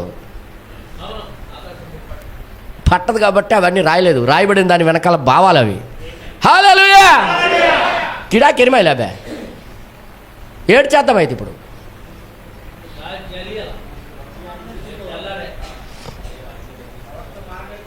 ₹5,000 ఫ్యాంట్ అయినా ఆడ మీ ఆవిడ అంటుంది, ఆడ తెమురియా బొల్లొచ్చి ఆడ పిందిర నాగార్జున పర దిగాదొచ్చు అంటారు వాళ్ళు. అంటే ఉదాహరణ చెప్తున్నాను, ఉదాహరణ అలాగ అంటారని నేను అనుకోను, కానీ అంటొచ్చేమో. అంటే ఇది ఉన్నాయే నాగార్జునలా కనబడతావు అని మీ ఆవిడని చెప్పినా ఏం చేయాలో తెలుసా? అదే కదా మా ప్రవక్త చెప్పడు వద్దని. కాబట్టి ₹10,000 నా ప్రవక్త కోసం, క్రీస్తు కోసం నేను నష్టపోవడానికి రెడీ. ఎంతమంది నమ్ముతున్నారు? హల్లెలూయా. అర్థమైంది మీ అందరికీ? చైన్స్ అవనే చెప్తాను కదా, లోకానికి వెళ్ళినప్పుడు ఏవేవి కొన్నావు అవన్నీ దయ్యం అభిషేకమే. అర్థమైంది మీ అందరికీ? పొట్లం కట్టి ఉంచావా, అది పిలుస్తుంటుంది, రా బొమ్మాలే రా, తలుపు తీ ఒక్కసారి వేసుకో. అందరి ముందుకు వెళ్ళక్కర్లేదు, పార్టీలు తిరగక్కర్లేదు, చర్చికి వేసుకొని వెళ్ళక్కర్లేదు, ఒక్కసారి వేసుకో, ఎలాగుండి దానివో చూడు అద్దములో అంటుంటుంది. అది ఇలాగ వేయగానే ఆ అభిషేకం వచ్చేస్తుంది. ఆ రోజు నుండి మనశ్శాంతి కోల్పోవడం, ఇంట్లో గొడవలు, దెబ్బలాట్లు, ఇవన్నీ ఎక్కడి నుండి వస్తున్నాయన్నా? ప్రవక్త అన్నాడు దయ్యాలే. ఇవన్నీ ఎలాగ నీవు వర్తమానం నమ్మిన ఈ ఇంట్లోకి ఎలా వచ్చింది? అది కారణం ప్రవక్త మాటకి నువ్వు తుదిగా భావించలేదు. నీకు ఆ వాక్యం అంటే సంపూర్ణతగా లేదు, ఇంక ఏదో మాట నీకు సంపూర్ణతగా ఉంది. కాబట్టి దయ్యాలు మన ఇళ్లలోకి రావడానికి అవకాశాలు ఉన్నాయి. ఇది నేను సీరియస్గా చెప్తున్నా. వర్తమానంలో ఉన్నామని చెప్పుకుంటే పని చేయదు. వర్తమానంలో ఉన్న చెప్పిన ప్రతి మాట తూచా తప్పకుండా మన జీవితాల ద్వారా నెరవేర్చడానికి, అదే మన జీవితానికి సంపూర్ణత అయి ఉన్నది అని ఎవరైతే భావిస్తారో వారి జీవితాల్లోకి దయ్యము దురాత్మ రావడానికి అధికారం లేదు. చేసి చూడండి వాక్య ప్రకారంగా. హల్లెలూయా. అప్పుడు ఏమైంది? గొర్రెలు మేము తేలే, నీ ప్రజలు తెచ్చారు. నీ దేవుడైన యెహోవాకు బలులను అర్పించుటకు జనులే. ఇది వ్యాపారం చేసుకోవడానికి కాదు, ఏదో మనస్సేకో జక్కయ్య బెదరకు అమ్మడానికి తేలైన. పాపం పేదోళ్ళు ఉన్నారు, అమ్ముకొని వ్యాపారం చేసుకుంటారు, చాలేదు. దేవుడికే బలి అర్పించడానికి ఇచ్చాడు ఆయన. అయితే ఏమన్నాడు దేవుడు? మొదటి మాటే సంపూర్ణంగా తీసుకోవాలి, సంపూర్ణతగా తీసుకోవాలి. హల్లెలూయా. అర్థమవుతుందమ్మా? కిడామాడా ఎంత హార్డా? ఇది ఇరుకైన మార్గం. ఏమనంటే బెదరు దేవుడి కోసమే బెదరు నేను వెళ్ళాను అక్కడికి, అందుకే నేను రాలేకపోయాను, చర్చిలకి రాలేకపోయాను బెదరు, దేవుడు సేవ చేసేద్దామనే. వేయా కొంతమంది అంటుంటారు, డైలాగ్ కొడుతుంటారు, ఎక్కడికి వెళ్ళిపోతారు? అదే ప్రజలు వాక్యం చదవాలి కదా, పుస్తకాలు తేడానికి వెళ్ళిపోయాను, 6 రోజులు ఉండిపోయాను అక్కడ. బ్రదర్, ఇవి చూడ దేవుడు మనకి ఆదివారం అయితే ఆబ్సెంట్ అవ్వకూడదు. చర్చిలో ఒక విశ్వాసి కనబడాలి, అంతే దేవుడి యొక్క చిత్తం. ప్రవక్త చెప్పాడంటే అది తుది. ఏది ఏమైపోయినప్పటికి కూడా మీ ఇంట్లో శవమున్నా కప్పేసి నేను వస్తానని వచ్చేయాలి, అంతే. మనకి బావమాది చచ్చిపోయినా ఉండిపోతాం మనం. ఒక మాట, మనం దేవుడికి తీసిన డబ్బులు కానీ కానుకలు కానీ నీ ఇంట్లో శవమున్నా దాన్ని ముట్టరాదు, దాంట్లో తీరాదు. మనమేమో తెలుసా, ఏం పర్లేదు, దేవుడికి పరిస్థితి తెలియదేటి, ఇలాంటి పరిస్థితుల్లో తీయొచ్చు, పర్లే, దేవుడు కనికరిస్తాడు. బ్రదర్, ప్రవక్త మాట మనకి సంపూర్ణత అయి ఉండాలి. ఆమేన్. ఇప్పుడు ఈయనకి ఏమైంది? సౌలుకి సమూయేలు మాట అంత సంపూర్ణతగా తీసుకోలేదు. అర్థమవుతుందా? అంతగా పర్లేదు, దేవుడు అడ్జస్ట్మెంట్ అయిపోతాడు ఆయన గురించి అనుకుంటున్నాడు ఆయన. అస్సలు ఒప్పుకోడు దేవుడు. ఇప్పుడు ఏమంటాడు చూడండి, అక్కడ కిందకి రాయబడింది. అప్పుడు గొర్రెలలోనూ ఎడ్లలోనూ మంచి వాటిని ఉండనిచ్చిరి. మంచి వాటినట, మిగిలిన వాటినన్నిటినీ మేము నిర్మూలన చేసేది మనగా. అన్ని చంపేశాం కానీ మంచి తీసుకున్నాం బలి. సమూయేలు నీవు మాట్లాడే పని లేదు. ఇక నువ్వు మాట్లాడే పనే లేదు. జా, ఏ నెపాలు చెప్పడం అవసరం లేదు, ఏ షాకులు చెప్పడం అవసరం లేదు. నీకు దేవుడు చెప్పిన తర్వాత చేయకపోయినందుకు నువ్వు భక్తిలో వెనక్కి జారిపోయావు. తర్వాత ఇంక రాయబడింది, యెహోవా రాత్రి నాతో సెలవిచ్చిన మాట నీకు తెలియజేతును, వినుము అని సౌలుతో అనగా సౌలు చెప్పుము అనెను. అందుకు సమూయేలు నీ దృష్టికి నీవు అల్పుడుగా ఉన్నప్పుడు దేవుడు నీకు పిలిచాడు కదయ్యా. తర్వాత ఇశ్రాయేలీయుల గోత్రమునకు శిరస్సు అయితివే. యెహోవా నిన్ను ఇశ్రాయేలు మీద రాజుగా అభిషేకించనే. ఇశ్రాయేలు మీదకి రాజుగా అభిషేకించాడే. మరియు యెహోవా నిన్ను సాగనంపి, యెహోవా నీకు సాగనంపి నీవు పోయి పాపాత్ములైన అమాలేకీయులను నిర్మూలన చేయము. వారిని లయమగు వరకు వారితో యుద్ధము చేయము అనుకొని. అంటే నీవు ఎందుచేత యెహోవా మాట వినక దోపుడు మీద ఎగబడి ఆయన దృష్టికి కీడు చేసి ఎందుకు నువ్వు కీడు చేశావు? ఎక్కడ భక్తిలో నుండి జారిపడమంటే ఏంటో చూసారా? ప్రవక్త ఏమన్నాడు? భక్తిలో నుండి సౌలు జారిపోయాడు. ఆ భక్తిలో నుండి జారిపోవడం అంటే ఏంటో తెలుసా? ప్రవక్త మాటని ఉన్నది ఉన్నట్టుగా ఫాలో అవ్వకపోవడం. తెలుగు అర్థమైందా? ఎంతమందికి అర్థమైందమ్మా? అందుకే బైబిల్ ప్రకారం, వర్తమానం ప్రకారం ఎవరైతే నడరో వాళ్ళ ఇళ్లలోకి దయ్యం దూరిపోద్ది. అర్థమైందా మీ అందరికీ? ఇంతకుముందు ప్రవర్తించిన దానికంటే ఘోరంగా ప్రవర్తించడం ప్రారంభిస్తారు. ఇంతకుముందు మాట్లాడిన దానికన్నా ఘోరమైన మాట్లాడడం ప్రారంభిస్తారు.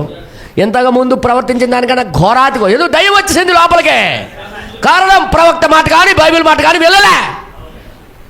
ఏం పర్వాలే, ఏది చేసినా పర్వాలే, దేవుడు అడ్జస్ట్మెంట్ అయిపోతాడు కదా అనుకున్నారు. ఏమైంది? దురాత్మ వచ్చి, దేవుని యొద్ద యెహోవా యొద్ద నుండి దురాత్మ వచ్చి సౌలుకి యాతన పెట్టడం ప్రారంభమైంది. బ్రదర్ బెనం గారు దాన్ని చూసి సౌలు భక్తిలో నుండి వెనక్కి అడుగు వేయడం బట్టి దయ్యం వచ్చింది అన్నాడు. ఆయన చేసిన తప్పు ఏంటనియా? ఆయన చేసిన తప్పు ఏమైనా కనిపిస్తుందా? భౌతికమైన నేత్రాలకు ఏం కనబడదు, తప్పులాగా ఉండదు. మీరు అనుకోవచ్చు, ఒక షర్టే కదా, టీ షర్టే కదా, ఒక చిన్న ముక్కుపోలే కదా, చిన్నదే కదా, పర్లే చిన్నదే కదా. ఎవరో అన్నారు, ఇది వేసుకుంటే శ్రీదేవిలో కనబడుతున్నావు అక్క. ఆ మాట, ఆ దయ్యము అదే మాట గుర్తు చేసుకొని పొట్లం మీద పొట్లం చుట్టుకొని దాచేస్తున్నావు దానికి. వింటున్నావా? ప్రవక్త అంటాడు, హడ్డిరెస్ట్ సిస్టర్ యొక్క కొడుక్కి ఫిట్స్ రావటానికి కారణం ఒక షర్ట్ అయితే మాట్లాడరేంటి? మన జీవితాల్లో ఎన్నున్నాయి పాతవి చూసుకోండి ఒకసారి. పాత స్వభావం ఏదున్నా బలం గారు చెప్తున్నారు, నీ దగ్గరికి దయ్యం రావడానికి అధికారం ఉంది. పాస్టర్ గారు ప్రార్థన చేసినా, డబ్బాలు ప్రార్థన చేసినా, నూనె పోసి ప్రార్థన చేసిన, డబ్బాలు నూనె పోసి ప్రార్థన చేసినా జరిగేదేమీ లేదు. ఉపవాసం ఉండి ప్రార్థన చేసినా ఏం లేదు. ముందుగా జరగవలసింది ఏంటంటే ప్రవక్త ఏం చెప్పాడో దానికి లోబడి నడవడం ప్రారంభించాలి. ఈ 400 ప్రవక్త పిలిచి హాబురాజు ఏం చేశాడు? ఆయన ఎల్లాలా వద్దన్నారు. కానీ అంతకుముందు ప్రవక్త మాటే తుదిగా భావిస్తున్నాడు మేకా ఏం చేస్తాడు అక్కడ? ప్రవక్త మాటే నాకు తుది, నీ రక్తం కుక్కలు లాగుతాయి, నువ్వు వెళ్ళావా సస్తావు గ్యారంటీగా. అది ప్రవక్త మాట. అది నేను దాన్ని నమ్ముకుని ఉంటున్నాను. నువ్వు పీక తీస్తావో జైల్లో పెడతావో నాకు తెలియదు. అదే నా సంపూర్ణత. ఆ ప్రవక్త మాటే నాకు సంపూర్ణత. దానికి నేను లోబడి ఉంటానని అక్కడున్న వ్యక్తి ఒక్కడు నిలబడ్డాడు. మిగతా వాళ్ళందరూ అది ఎప్పుడు అనేసాడు అనేసి ఎన్ని సంవత్సరాలు అయిపోయింది, ఏటి అవ్వలేదు, కుక్కలు లాగుతాయని అన్నాడు, ఇప్పటికి నాకు లేదు, మామూలే, ఏటవలే ఎప్పుడు నుండి ఉంది నా బీరువాలో నా పాతదే, ఏటవలేదు. తెలియజేసిపోయినప్పుడు దేవుడు చూసి చూడనట్టుగా వదిలేస్తాడు. తెలియజేసిన తర్వాత అది పెద్ద చట్టమైపోద్ది. ఏదో నేను మాట్లాడుతున్నా. తెలియజేయకపోతే దేవుడు చూసి చూడు, నీకు తెలియదు కాబట్టి చూసి చూడ. తెలిసిన తర్వాత దానికి ఇంక ముద్దు పెట్టడానికి వీల్లేదు. తెలుగు అర్థమైందా మీ అందరికీ? హల్లెలూయా.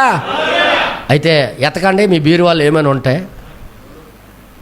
తీసుకుని వెళ్ళి జల్లి కాల్ చేయండి పట్టి. అర్థమైంది మీ అందరికీ? ఇంకో మాట చెప్పనా, నాకు పాత జీవితంలో ఉండేటప్పుడు ఒక ప్యాంటే ఉండేది. ఆ ప్యాంట్ ఎప్పుడో చిరిగిపోయింది. అది వచ్చిందంతా వర్తమానం తెలుసుకున్న తర్వాత కొన్నాను. ఇక్కడ కుట్టినవన్నీ కూడా లోకస్తులా కొట్టించలేదు. అక్కడ కూడా అన్ని వర్తమానం చెప్పినట్టుగా ఎలాగ ఉండాలో అలాగే కుట్టించుకోవడం జరిగింది. దేవునికి స్తోత్రం జరిగింది కాక అన్నాను. రెండోది, డబ్బులు లేక సంతలోకి వెళ్ళి కొనుక్కునే వాళ్ళని. అది పాత బట్టలు ఎవడో వేసుకుని బ్రదర్ గారు చెప్పారు, ఆ పాత బట్టలు నువ్వు కొంటే దాని మీద ఉన్న వాళ్ళు వేసుకున్న ఆత్మ దానికి పట్టి ఉంటుంది. అందుకే కష్టమైన నష్టమైన కొత్తదే కొనండి. సంతలోకి సవకు దొరుకుతుంది 10 రూపాయలకి షర్ట్ అని కొనేకని పుసుక్కున్నాను. అది ఎవడు వేసుకున్నాడో వాడిలో ఏ ఆత్మలు ఉన్నాయో ఆ ఆత్మలు నీ మీదకి వస్తాయి. అర్థమైంది మీ అందరికీ? అందుకే చెప్పండి, పరిశుద్ధాత్మ కలిగిన వాడు యొక్క డ్రెస్సు, పరిశుద్ధాత్మ కలిగిన వాడు యొక్క డ్రెస్సు అవతలోడు వేస్తే పరిశుద్ధాత్మ జంప్ అవుద్ది. ఎంతమంది చదివారు? ఏలియా మీద ఉన్న దుప్పటి ఎలీషా మీదకి ఎదిగానే 2 అంతల ఆత్మల శక్తి వచ్చింది. అంటే బట్ట ద్వారా జంప్ అవుతుందా లేదా? పరిశుద్ధాత్మ జంప్ అయినప్పుడు దయ్యాలు మరీ ఈజీగా వెళ్తాయి. ఇదా మాడ. అందుకే బట్టల విషయంలో కూడా చాలా జాగ్రత్తగా ఉండాలి. ఒక అక్క ఈ అక్క ప్రేమతో ఇస్తుంది, అక్క వేసుకోయే వర్తమానం అవసరం లేదు అక్క, ఏమో వర్తమానం అంటున్నావు, లోపల ఏంటుందో మనకేడు తెలుసు. మాట్లాడేటి సోదర ప్రేమ లేదు అందుకే ఇవ్వట్లేదు అనుకోకండి. ఒకరి డ్రెస్ ఒకరు వేసుకోవడానికి చూడకండి, ఒకరి నైటీ ఒకరు వేసుకోకని చూడకండి. మాట్లాడు. ఒకవేళ ఎవరైనా నీది వేసుకుంటే అక్కడ నుండి అక్కడ జంపు తీసుకో అర్థమైంది మీ అందరికీ? అందుకే నేను చెప్తున్నా, ఒకరి డ్రెస్సు ఒకరు వేసుకోవడానికి వీల్లేదు. మరి బెనంగారు అన్నారు, జాన్ వెస్లీ యొక్క కోటుని నేను వెళ్ళి వేసుకున్నాను అన్నాడు. నేను అనుకున్నాను, ఎందుకు వేసుకున్నావు? అంతా దేవుడు కుడి చేతిలో ఉన్న నక్షత్రాల వాళ్ళు. నేను ఏది మాట్లాడతాను? వాళ్ళందరూ ఆత్మలు ఒకటే, ఒకే ఆత్మ 7 ఆత్మలుగా మారి వచ్చాయి. అదే పరిశుద్ధాత్మ ఆయన మీద ఉండేది. అందుకే జాన్ వెస్లీ కోట్ని నేను ధరించుకున్నాను. గాడ్ బ్లెస్ యూ అనుకున్నాను నేను. ఎంతమందికి అర్థమైంది? హల్లెలూయా. అందుకే మీ బ్రదరు మంచోడు డ్రెస్ వేసుకున్న ప్రాబ్లం ఏం లేదు, కానీ ఏమైనా తేడా వచ్చిందా ఆ తేడా నీకు కొట్టేస్తుంది. అందుకే చాలామందికి హిందువులు అక్కలు ఉన్నారు, హిందువులు చెల్లెళ్ళు ఉన్నారు, చాలామందికి హిందువులు బ్రదర్లు ఉన్నారు, హిందువులు తమ్ముళ్ళు ఉన్నారు. ఒరే తమ్ముడు ఇదిగా వేసుకో అన్నా, ఐఆమ్ సారీ, నేను రాజకుమారుణ్ణి, నేను దేవుడి కుమారుణ్ణి. ఎందుకో దయ్యాలు జంపింగ్ అవుతాయి. ఏంటది? మా బావది, మా అక్క, మా చెల్లి తలకు భర్తది, మో అప్ప గొట్ట సారిసే బందిలా అంటే అవుతారు. మా అక్క ఒక్కసారి కట్టేసి ఇచ్చేసింది. అసలు వేసుకోలే, ఇలాగ జస్ట్ ఇలా కట్టుకొని ఇంకా అద్దం దగ్గర ఇప్పేసి ఇచ్చేసింది. ఒక్కసారి వేసింది కదా ఒంటి మీద. మీకు తెలుసా, అన్యులు పండగలు చేసినప్పుడు ఆ రథం తిప్పుతున్నప్పుడు వాళ్ళు కొత్త బట్టలన్నీ వాళ్ళకి జల్లుతుంటారు, జస్ట్ ఆ అభిషేకం రావాలని. ఆ కర్ర మీద ఇలా టచ్ అవుతే చాలు. ఎప్పుడు చూసారా మీరేంటి అమెరికా నుండి వచ్చినట్టు ముఖాలు పెట్టారేంటి నాయన? చూసారా? వేసారు. వీళ్ళందరూ తెలుసు అనరు మూగజీవులాలు.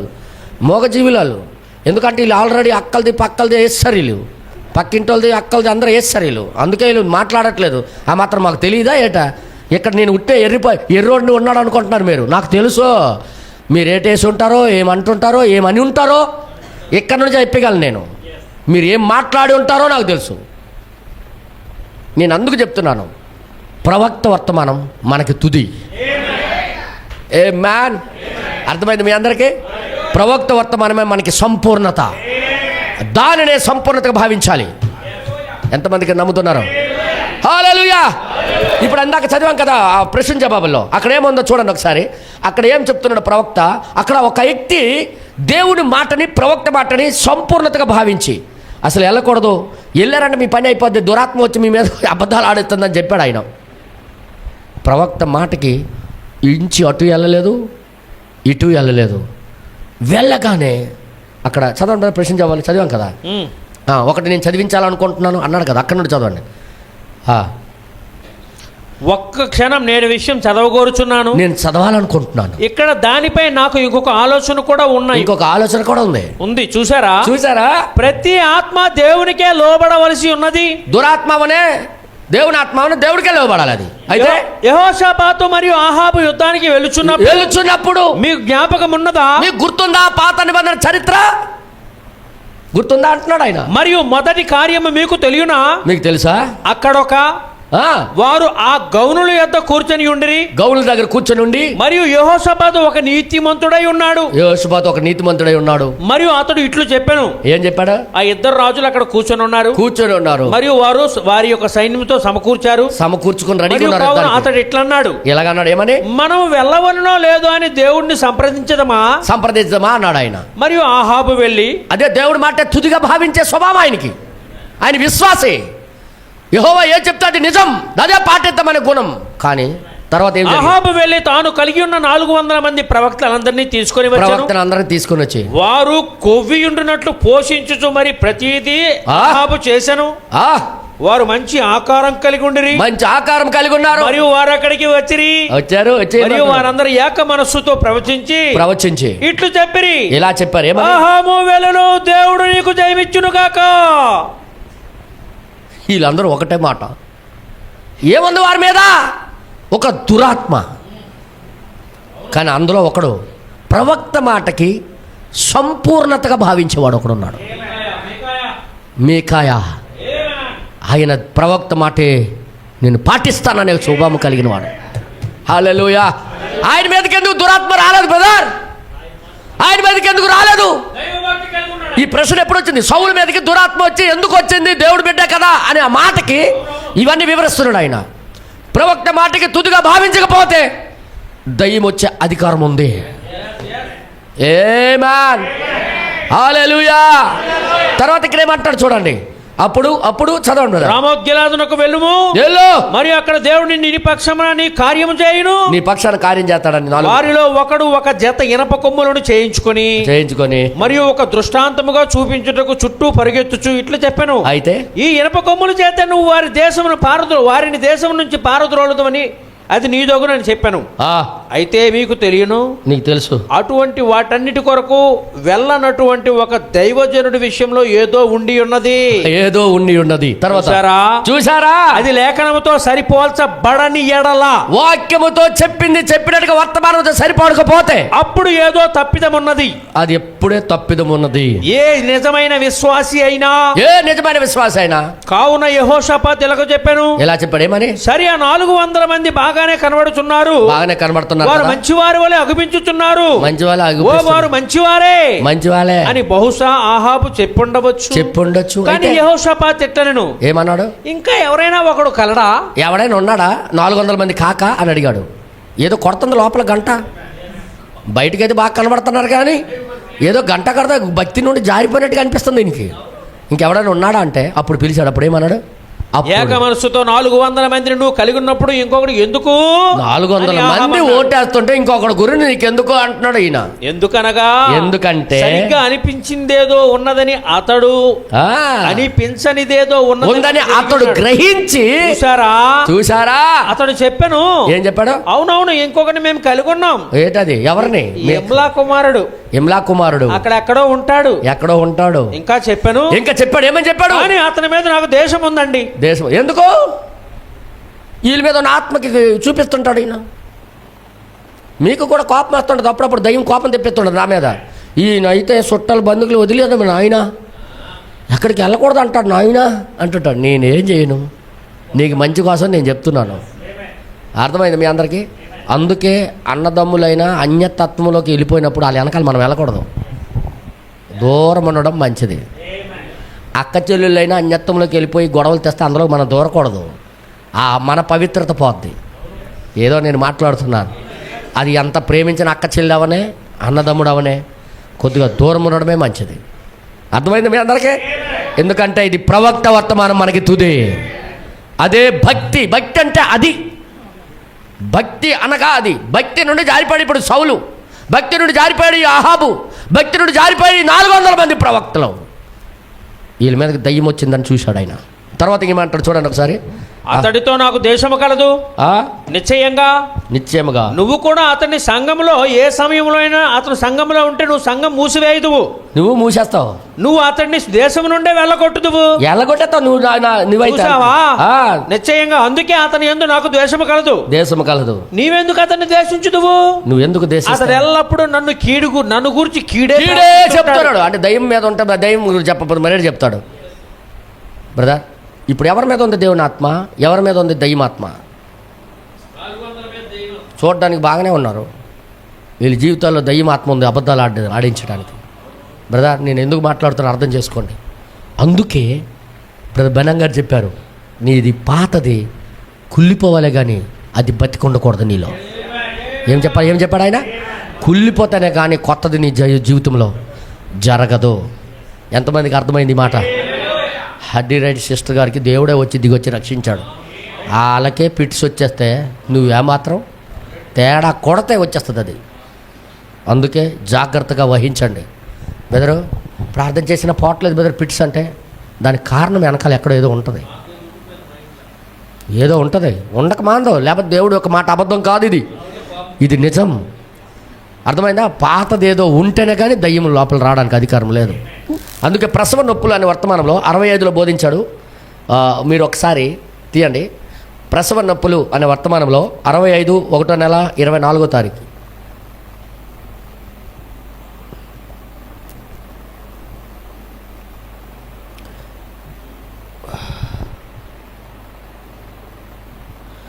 ముప్పై 35వ పేరా.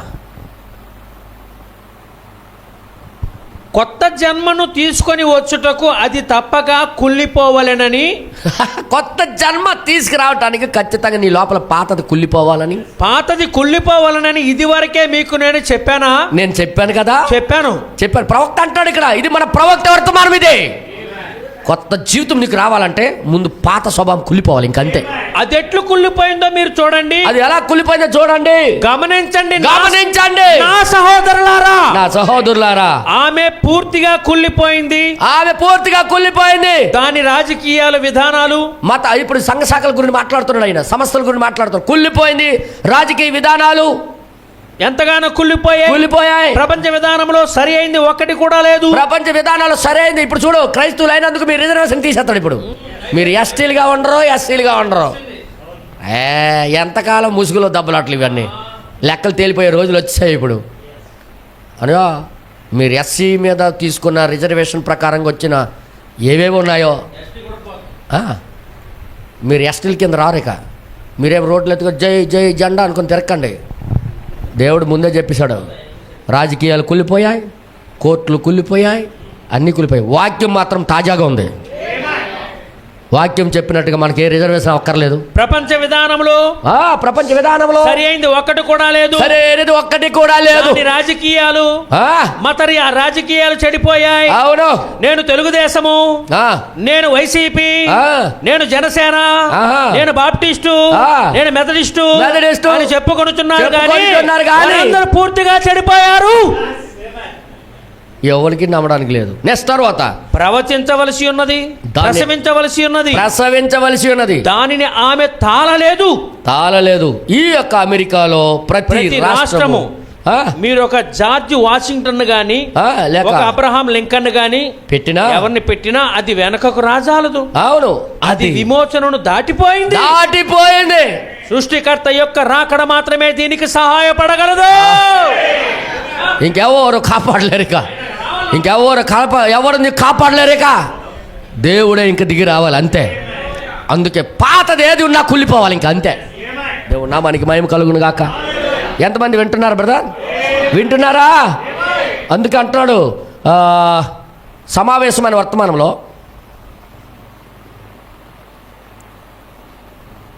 90వ పేర, సమావేశములు అనే వర్తమానంలో 90వ పేరాలో, మరియు దేవుడు పిలిచినంత వరకు అదే విధానం ఉంటుంది, అంతేగాని కరచాలములు ఉండబోవు. సిద్ధాంతాన్ని పునశ్చరణ చేయడం ఉండదు. అయితే యేసుక్రీస్తు యొక్క శరీరంలోనికి పరిశుద్ధాత్మ యొక్క బాప్తిస్మం పొందాలి కానీ సిద్ధాంత పరంగా మనం ప్రవేశించలేం. ఆ మార్గంలోనే క్రైస్తవ సంఘము నడిపింపబడవలెను. సిద్ధాంతం మీద ఆధారం లేదు మన జీవితాలు. ఏదైతే చెప్పాడో ప్రవక్త దాని ప్రకారంగా మనం ప్రవేశించాలి క్రీస్తు యొక్క శరీరంలో. మేము చర్చకు వచ్చి మౌనంగా ఉండి వినాలి కదా, అది సిద్ధాంతమే బ్రదర్. సిద్ధాంతపరంగా దేవుడి యొక్క సంఘం అవ్వవు. నువ్వు తిరిగి జన్మించాల్సిందే, నీ లోపల పరిశుద్ధాత్మ బాప్తిస్మం రావాల్సిందే, అప్పుడే నువ్వు క్రైస్తవుడు అవుతావు. అలాగ రావాలంటే ముందు పాతది కొత్తది రావాలి, అప్పుడే దేవుడు కనికరిస్తాడు. సిద్ధాంతం ద్వారా కాదు, సంస్థ ద్వారా కాదు, విద్య ద్వారా కాదు, వేదాంత ద్వారా కాదు. అయితే పరిశుద్ధాత్మ యొక్క బాప్తిస్మం ద్వారా మాత్రమే, స్త్రీలను పురుషులను నడిపింపబడవలెను. హల్లెలూయా. 87వ పేర అదే వర్తమానంలో 87వ పేర.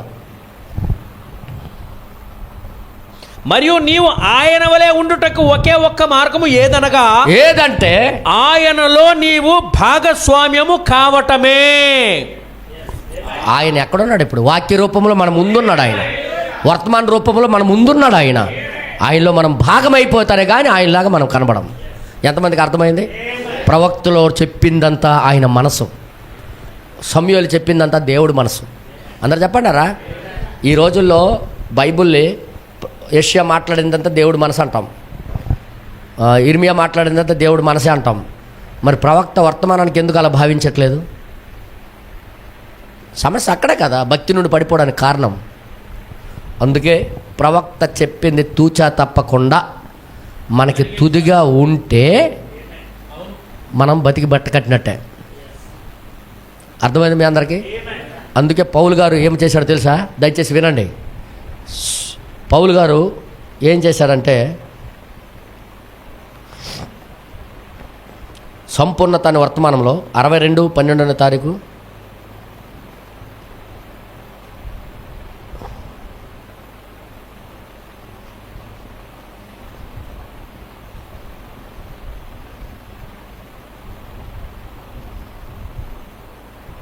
సంపూర్ణత అని వర్తమానం 62/12/30 మార్నింగ్ బోధించాడు. ఇది బెదర్ వింటున్నారా?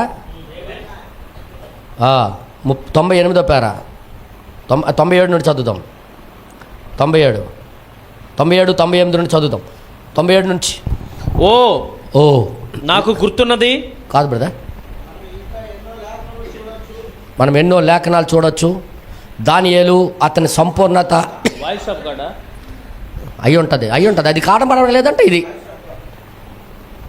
మనం ఇంకా ఎన్నో లేఖనాలు చూడొచ్చు. దానియేలు అతని సంపూర్ణత ఏంటన్నా? దేవుడి మాటే. అందరూ చెప్పండి, ఆయన సంపూర్ణత ఏంటి? దేవుడి మాట. తర్వాత షద్రకు, మేషాకు మరియు అబేద్నెగోలు వారి సంపూర్ణత దేవుని మాటే. దావీదు అతని సంపూర్ణత అంతా దేవుని మాటే. దేవుడి మాట వాళ్ళు సంపూర్ణంగా భావించారు. అంతా సంపూర్ణత భావించడం ఏంటి? దైవ భక్తి. అర్థమైంది మీ అందరికి? తర్వాత ఇంకా రాయబడింది, పౌలు కూడా ఒక దానిని కలిగి ఉన్నాడు. దానిని గురించి మనము కూడా చదువుతున్నాము. దాని గురించి మనము కూడా చదువుతున్నాం. అతడు క్రీస్తే కేంద్రంగా ఉన్న పిలుపును కలిగి ఉన్నాడు. కుడికి గాని ఎడమకి గాని వెళ్ళాలని మనసు లేదు ఆయనకి. మరియు దేవుడు ఏం చెప్పాడు అది చేయడం ఆయన డ్యూటీ. పౌలు క్రీస్తు ఖైదీ. ఆ సంపూర్ణతకు భావించడమే భక్తి. ఎంతమందికి అర్థమైంది? సౌలు భక్తిలో నుండి కింద పడిపోయాడు అంటే అర్థం ఏంటి తెలుసా? వాక్యానికి సంపూర్ణంగా భావించలేదు, ప్రవక్త మాటకి సంపూర్ణంగా భావించలేదు. అర్థమైంది మీ అందరికీ? తర్వాత ఇంక రాయబడింది, పౌలు క్రీస్తే కేంద్రంగా ఉన్న పిలుపును కలిగి ఉన్నాడు మరియు అదే అతని యొక్క సంపూర్ణత అయి ఉన్నది. అదే అతనికి సంపూర్ణత. కారణము చేతనే, ఆ కారణం బట్టే అగ్రిప్ప ఏమి చెబుతాడా అని అతడు భయపడలే. అతడు అక్కడ నిలబడి ఉన్నాడు. మరియు మనకు తెలిసిన ప్రకారంగా అగ్రిప్ప ఒక యూదుడే. మరియు పిదప అతడు ఈ విషయాలు మరియు రాజులు ఎదుట నిలబడి ఉన్నప్పుడు అతడు అక్కడ నిలబడతాడని దేవుడు అతనికి ముందుగానే చెప్పాడు. కావున ఆ మాట ఆయనకి సంపూర్ణతగా తీసుకున్నాడు. ఆయన ఏ రాజుకి భయపడలేదు. ఆయన దేవుడు ఏం చెప్పాడు అదే చేశాడు. కానీ ఆ పరిస్థితిని బట్టి మారిపోలేదు. ఆయనకి సంపూర్ణత దేవుడి మాట. సౌలుకైతే ప్రవక్త మాట సంపూర్ణతగా తీసుకోలేదు. సంపూర్ణత అనగా ఏంటి? భక్తి. ప్రవక్త ఏం చెప్పాడన్నా? పరిపూర్ణ మానవుని స్వరూపంలో సంపూర్ణత అనగా భక్తి, దైవ భక్తి. నేనేం మాట్లాడుతున్నాను? సౌలు ఎక్కడి నుండి పడిపోయాడు? దైవ భక్తిలో నుండి జనకంజాడు. దైవభక్తిలో అంటే వాక్యానికి ఆయన సంపూర్ణంగా, వర్తమానాన్ని ఒక సంపూర్ణతగా భావించలేదు, ప్రవక్త మాటకి ఒక సంపూర్ణతగా భావించలేదు. దెబ్బతిన్నాడు. దయ్యం ఎంటర్ అయ్యింది. ఈరోజు అదే పరిస్థితి. విశ్వాసాల ఇంట్లోకి దయ్యాలు రావడానికి, దురాత్మలు రావడానికి కారణం ఏంటంటే ప్రవక్త వర్తమానం ప్రకారంగా చేయకపోవడం. ఇది పెద్ద సమస్య. అందుకే ఈయనకైతే దేవుడు చెప్పిందే తుది. చదవండి, గమనించండి. పెంతెకోస్తు దినమున దేవుడు ఏమి చేశానో ఆయన ఆ గొప్ప అగ్ని స్తంభమును తీసుకొని మరియు దానికి విభాగించి, అది ఆయనే అగ్ని నాలుకలుగా విభాగించబడిన అగ్నిగాను విభాగించబడిన జ్వాలలుగాను నాలుకలుగాను క్రిందకి దిగి వచ్చాను. విభాగించబడిన నాలుకలు మరి ప్రతి ఒక్కరి మీద వాలెను. మనము సిగ్గుపడవలసిన విషయంలో మనకు సమస్తలు విభాగించి ఉన్నారు. దేవుడు మన యొక్క మధ్య మనకు తాను విభాగించుకుంటే అప్పుడు మనం అందరము ఒక్కటవ్వాల్సింది. దీనివల్ల మీరు నా యొక్క శిష్యులు అనబడుదురు అని యేసయ్య చెప్పాడు. వీళ్ళు విభాగించింది ఒక్కటవ్వడానికి కాదు, విడదీసేయడానికి. కానీ పరిశుద్ధాత్మ విభాగించింది ఏంటి తెలుసా? ఒక్కటి చేయడానికి. హల్లెలూయా, హల్లెలూయా. అదే ఈరోజు మనకి అవసరమై ఉన్నదని ప్రవక్త గారు అంటున్నారు. అదే మనకి ఈరోజు మనకి అవసరమై ఉన్నదని ప్రవక్త గారు మనకి తెలియజేస్తున్నారు. హల్లెలూయా, హల్లెలూయా. సంపూర్ణత చూసారా? అర్థమైందా మీ అందరికీ?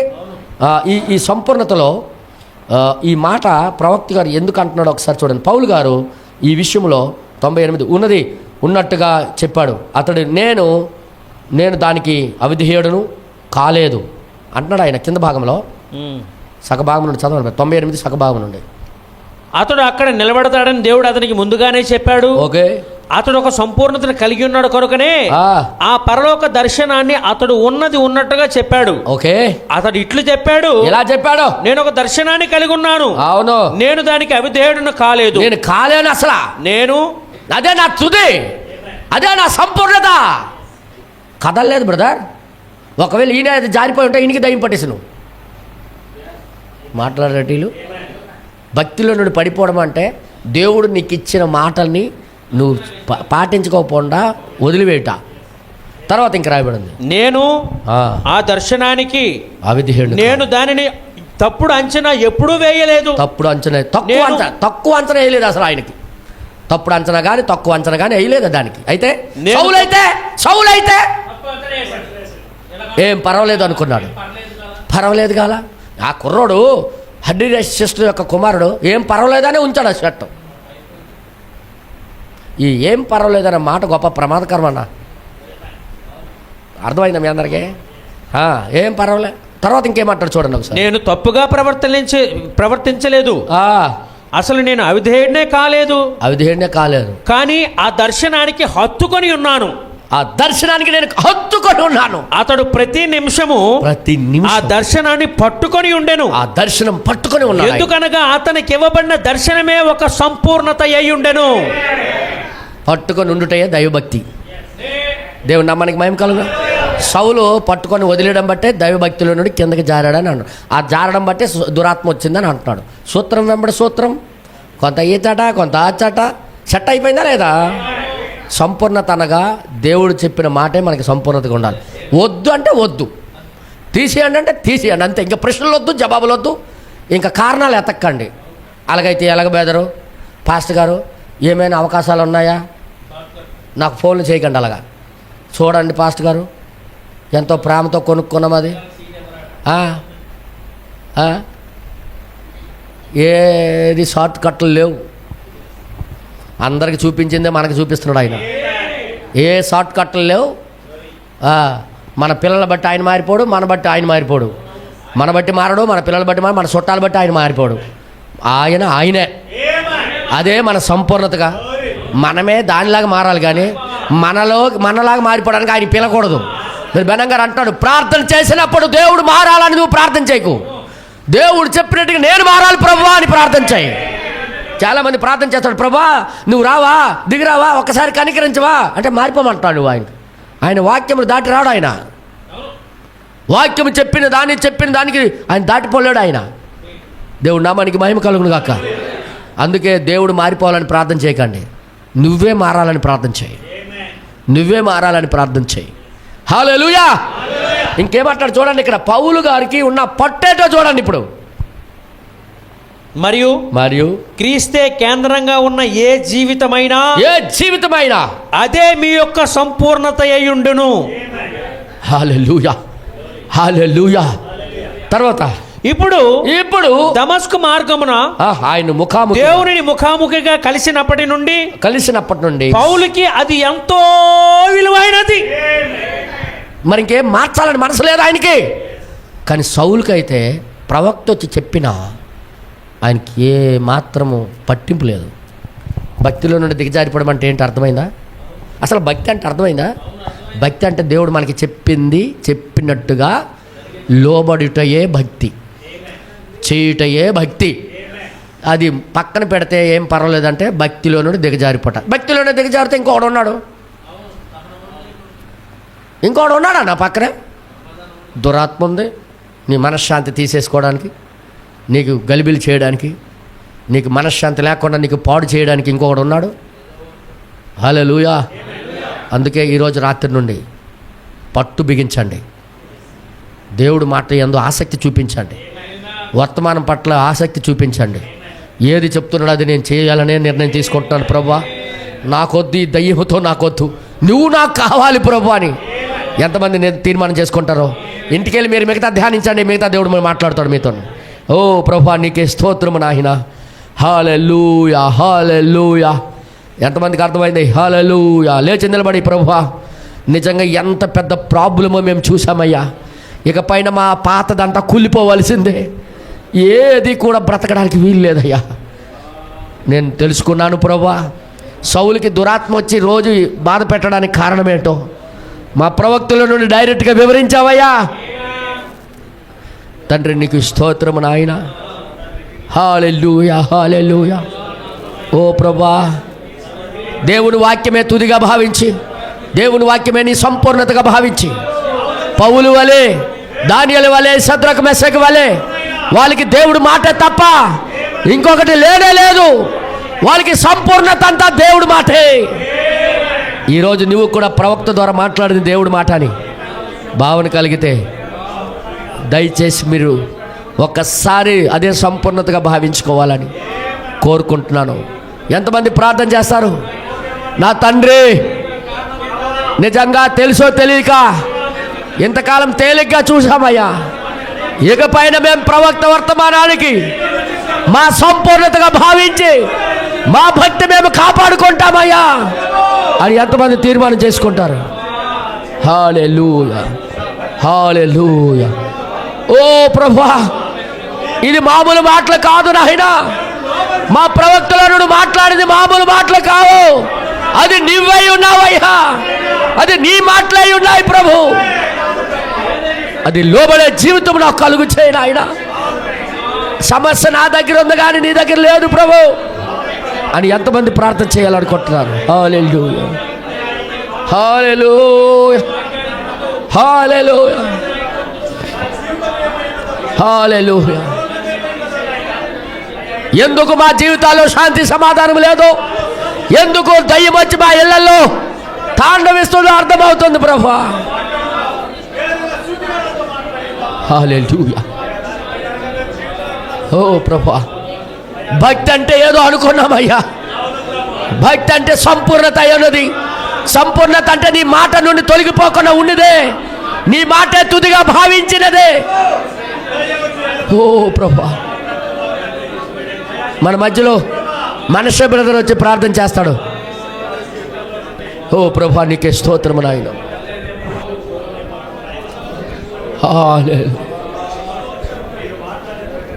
హల్లెలూయా, హల్లెలూయా. ఓ మహోన్నతుడా, మీకే స్తోత్రములు ప్రభా. జీవము కలిగిన మా తండ్రి, మీకే స్తోత్రాలు ప్రభా. అయ్యా, నీ యొక్క ప్రణాళికలు, నీ ఆలోచనలు ప్రభా నువ్వు మాకు బయలుపరుస్తున్న దేవుడవు ప్రభా. నువ్వు మాతో ప్రభా ఈ సాయంకాల సమయం తండ్రి అయ్యా శత్రువు యొక్క పూర్తి ఆలోచనలు మాకు తెలియపరిచావు ప్రభా. అయ్యా, మీ ప్రణాళికలు ఏంటో నువ్వు మాకు చూపించావు ప్రభా. తండ్రి, అందుని బట్టి మీకెంతో కృతజ్ఞతలు ప్రభా. తండ్రి, నిజమే ప్రభా, నీ యొక్క ప్రవక్త యొక్క స్వరముకు లోబడకపోతే, నీ యొక్క ప్రవక్త ద్వారా మీరు మాట్లాడిన మాటలకు ప్రభా నిజంగా మేము విధేయత చూపించకపోతే అయ్యా ఎంత ప్రమాదము ప్రభా జరుగుతుందో మేము చూసాము ప్రభా. తండ్రి, అలాంటి పరిస్థితులు మా జీవితాల్లోకి రాకుండా ప్రభా ఈ సాయంకాల సమయం మరొక్కసారి మాకు హెచ్చరిక చేశారు ప్రభా. తండ్రి, ప్రవక్త యొక్క స్వరము దాటిపోకుండా ప్రభా మేము దానికి పరిపూర్ణంగా లోబడాలని మాట్లాడుతున్నా ప్రభా. తండ్రి, లోబడకపోతే ఎంత ప్రమాదమేమో చూడగలుగుతున్నా ప్రభా. తండ్రి, దురాత్మలు రావడానికి అదొక మార్గం అయినదని ప్రభా. ఓ ప్రభా, నువ్వు మాతో మాట్లాడావు ప్రభా. తండ్రి, నిజంగా దురాత్మలకు, మనిషిలోకి, విశ్వాసలోకి ప్రభా వస్తున్నాయో ప్రభా మేము చూస్తూ ఉన్నాము ప్రభా. తండ్రి, నిజంగా సౌలుని మీరు అభిషేకం చేసినప్పుడు ప్రభా అభిషేకాన్ని ఏ విధంగా కోల్పోయాడో ప్రభా మేము చూస్తున్నాం ప్రభా. తండ్రి, ఈరోజు అలాంటి పరిస్థితి రాకుండా ప్రభా తండ్రి నీ వాక్యం ద్వారా నువ్వు మాతో మాట్లాడుతున్నావు ప్రభా. తండ్రి, సౌలు ప్రభా సమూయేలు యొక్క మాటకి విధేయత చూపించకపోయినప్పుడు ప్రభా, ఆ సమూయేలు యొక్క మాటకి ప్రభా నిర్లక్ష్యం చూపినప్పుడు ప్రభా, దానికి తేలికపాటుగా చూసినప్పుడు ప్రభా అనుకునేటప్పుడు తండ్రి అయ్యా అతని యొక్క భక్తి నుండి ఆయన ప్రభా పూర్తిగా పడిపోయి అయ్యా ఆ యొక్క భక్తి జీవితాన్ని కోల్పోవడం మేము చూస్తున్నాం ప్రభా. తండ్రి, అప్పుడే దురాత్మ ఒకటి ప్రభా నీ యొక్క సన్నిధి నుండి వచ్చిందని మేము చూడగలుగుతున్నాం. నీ యొక్క సన్నిధి నుండి వచ్చే ఈ సౌలును పూర్తిగా అయ్యా పాడు చేయడం మేము చూస్తున్నాం ప్రభా. ఈరోజు ప్రభా అలాంటి పరిస్థితుల్లో ఒక నిజంగా వర్తమానం కలిగి ఉన్నప్పటికీ కూడా అలాంటి పరిస్థితులు రావచ్చని ప్రభా అయ్యా మేము ప్రభా నువ్వు మాతో మాట్లాడుతున్నావు తండ్రి. కాలంలో ఒక నిజంగా ఒక ప్రవక్తను పంపించి ప్రభా అయ్యా నిజంగా మా జీవితాలకు అదే ఒక సంపూర్ణతగా నువ్వు మాతో మాట్లాడావు ప్రభా. ఆ మాటలే మా జీవితాలకు ఒక సంపూర్ణత అయినాయని ప్రభా.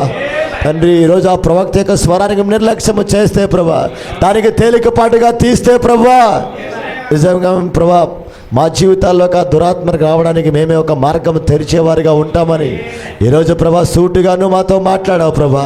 తండ్రి మాకు ఏ విధముగా నీ యొక్క వాక్యం నుండి ప్రభా ఆ యొక్క భక్తి నుండి మేము సైడ్ అయిపోతే, ఆ భక్తి జీవితం నుండి మేము పడిపోతే ప్రభా దురాత్మ ఏ విధముగా వస్తుందనేది సౌలు యొక్క జీవితంలో నువ్వు తేటగా మాకు చూపించావు ప్రభా.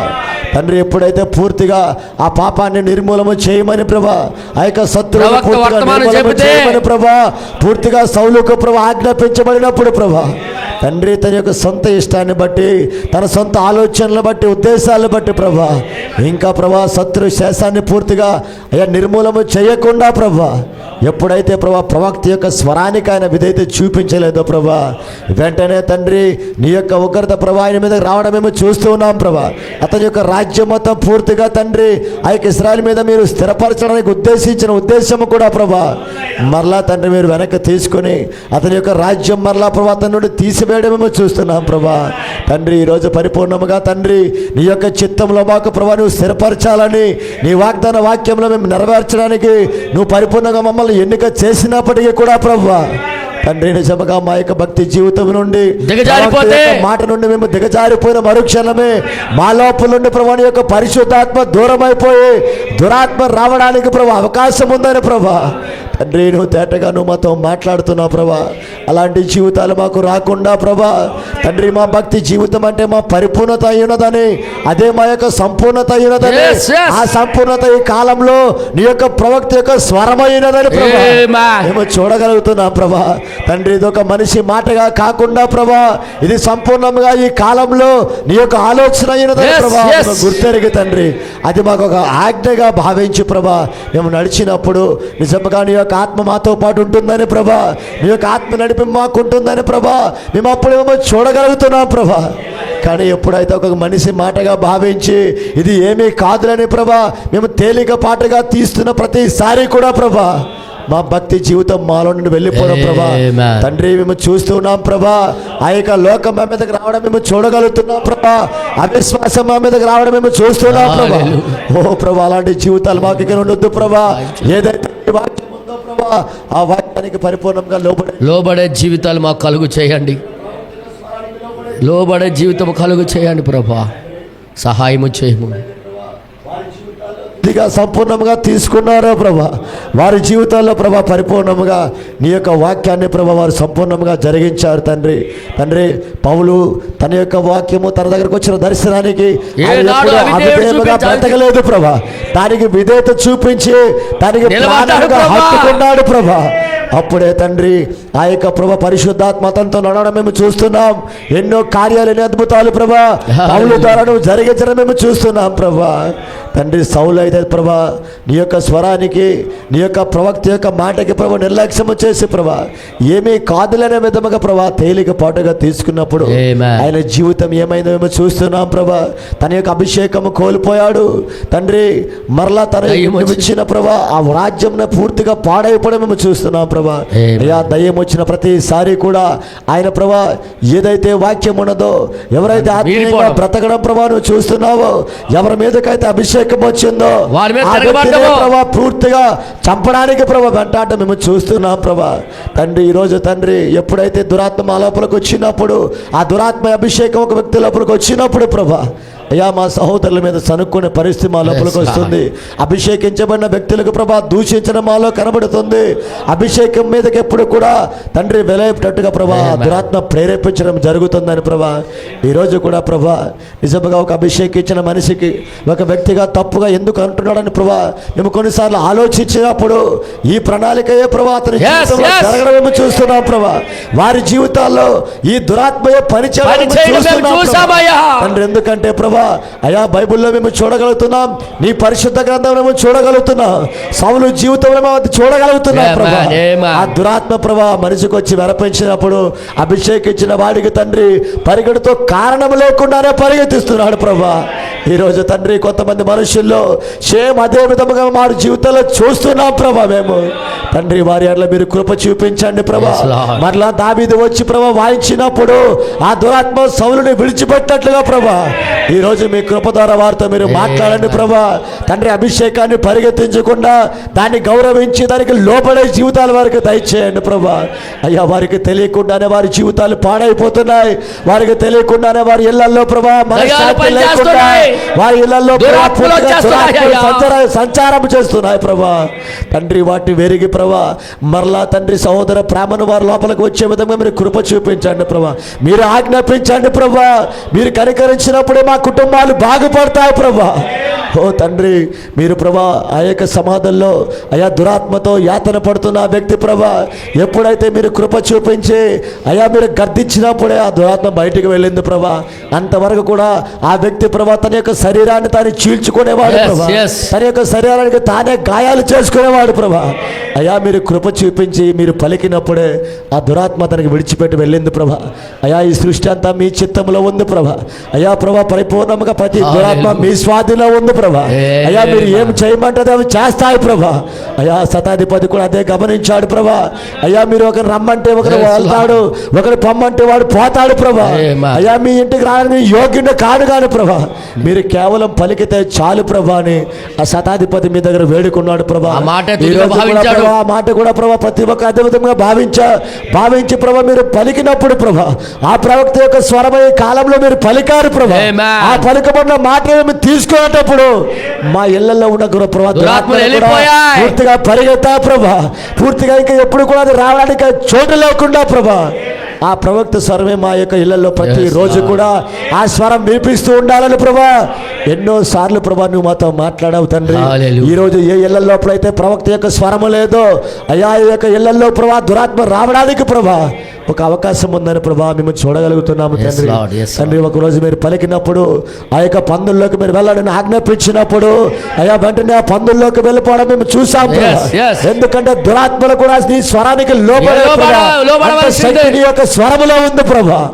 ఈరోజు తండ్రి మా యొక్క శరీరాల్లో కయ్యవచ్చు ప్రభా, మా గృహాల్లో కావచ్చు తండ్రి, మా సంఘాల్లో కావచ్చు అయా వచ్చిన దురాత్మలు మీరు గద్దించినప్పుడు అవి అక్కడ ఉండడానికి ఎటువంటి స్థానము లేదు ప్రభా. ఈరోజు మరొకసారి ప్రభా ఈ సాయంకాలం సమయం ప్రభా అయా నియమంగా మా కాపర్లో ఉండి మరొకసారి మీరు మాతో మాట్లాడారు, వాటిని గర్దించారు. మా యొక్క ప్రణాళికలు ఏమిటో, మా కుటుంబాల్లో ఏ విధంగా పనిచేస్తున్నాయో, మా శరీరాలు ఏ విధంగా పనిచేస్తున్నాయో ప్రభా నువ్వు తేటగా మాట్లాడావు ప్రభా. ఇక నుండి ప్రభా ప్రవక్త స్వరానికి మేము లోపడిపోయి అదే మా జీవితాలకు ఒక సంపూర్ణతగా తీసుకొని అదే మా జీవితాలకు ఒక తుదిగా తీసుకొని ప్రభా అయ్యా ఇక నుండి బ్రతకడానికి మీరు మాకు సహాయం చేయండి ప్రభా. తండ్రి ప్రతి ఒక్క కుటుంబాన్ని మీరు కనికరించండి. ఈ దినము ఈ వర్తమానం ఈ స్వరం విన్న ఈ సాయంకాలం ప్రతి ఒక్క హృదయం లోపల కూడా తండ్రి వారు పరిపూర్ణమైన మారు మనసులోకి వచ్చి పరిపూర్ణమైన పశ్చాత్తాపంలోకి వచ్చి ప్రభా పరిపూర్ణంగా ప్రవక్త యొక్క స్వరానికి లోబడి ప్రభా తండ్రి వారి జీవితాలు వారు బాగు చేసుకునే విధంగా మీరు కృప చూపించమని తండ్రి మా వాక్యం ఎత్తిన మా కాపర్ని మీరు కృప చూపించి మరెక్కువగా ప్రభుత్వాన్ని అభిషేకించి మీ యొక్క బలమైన హస్తమ కింద ఉంటూ మాతో మాట్లాడమని తండ్రి మీరే కృప చూపించి సహాయం చేయి బలపరచమని సమస్త మహిమ ఘనత ప్రభావాన్ని మీరే పొందుకోమని ప్రభువైన యేసు క్రీస్తు యొక్క పరిశుద్ధమైన నామంలో ఇచ్చిన ప్రార్థన అడుగుచున్నాము తండ్రి. ఆమేన్. పరలోకమందున్న మా తండ్రి మీ నామం పరిశుద్ధపరచబడను గాక, మీ రాజ్యము మీ చిత్తం పరలోకంలో నెరవేరినట్లు మా జీవితాల్లో నెరవేరును గాక. మా అనుదిన ఆహారమైన వర్తమానం మాకు దయచేయండి. మా రుణస్తులు మేము క్షమించిన ప్రకారం మమ్మల్ని మీరు క్షమించండి. మాకు శోధనలోకి తేక దుష్టుడు తప్పించండి. ఏలయనగా రాజ్యము అధికారము శక్తి మహిమ నిరంతరము నీవు అయి ఉన్నావు తండ్రి. ఆమేన్. ఆమేన్. ప్రభువైన యేసుక్రీస్తు యొక్క కృప ఎవరెవరైతే ప్రవక్త వర్తమానమే తుది అని భావిస్తారో వారందరూ కూడా కృప సహాయం చేసి నడిపించును గాక. Amen. Amen. God bless you. దేవుడు మీ అందరికీ దీవించును గాక.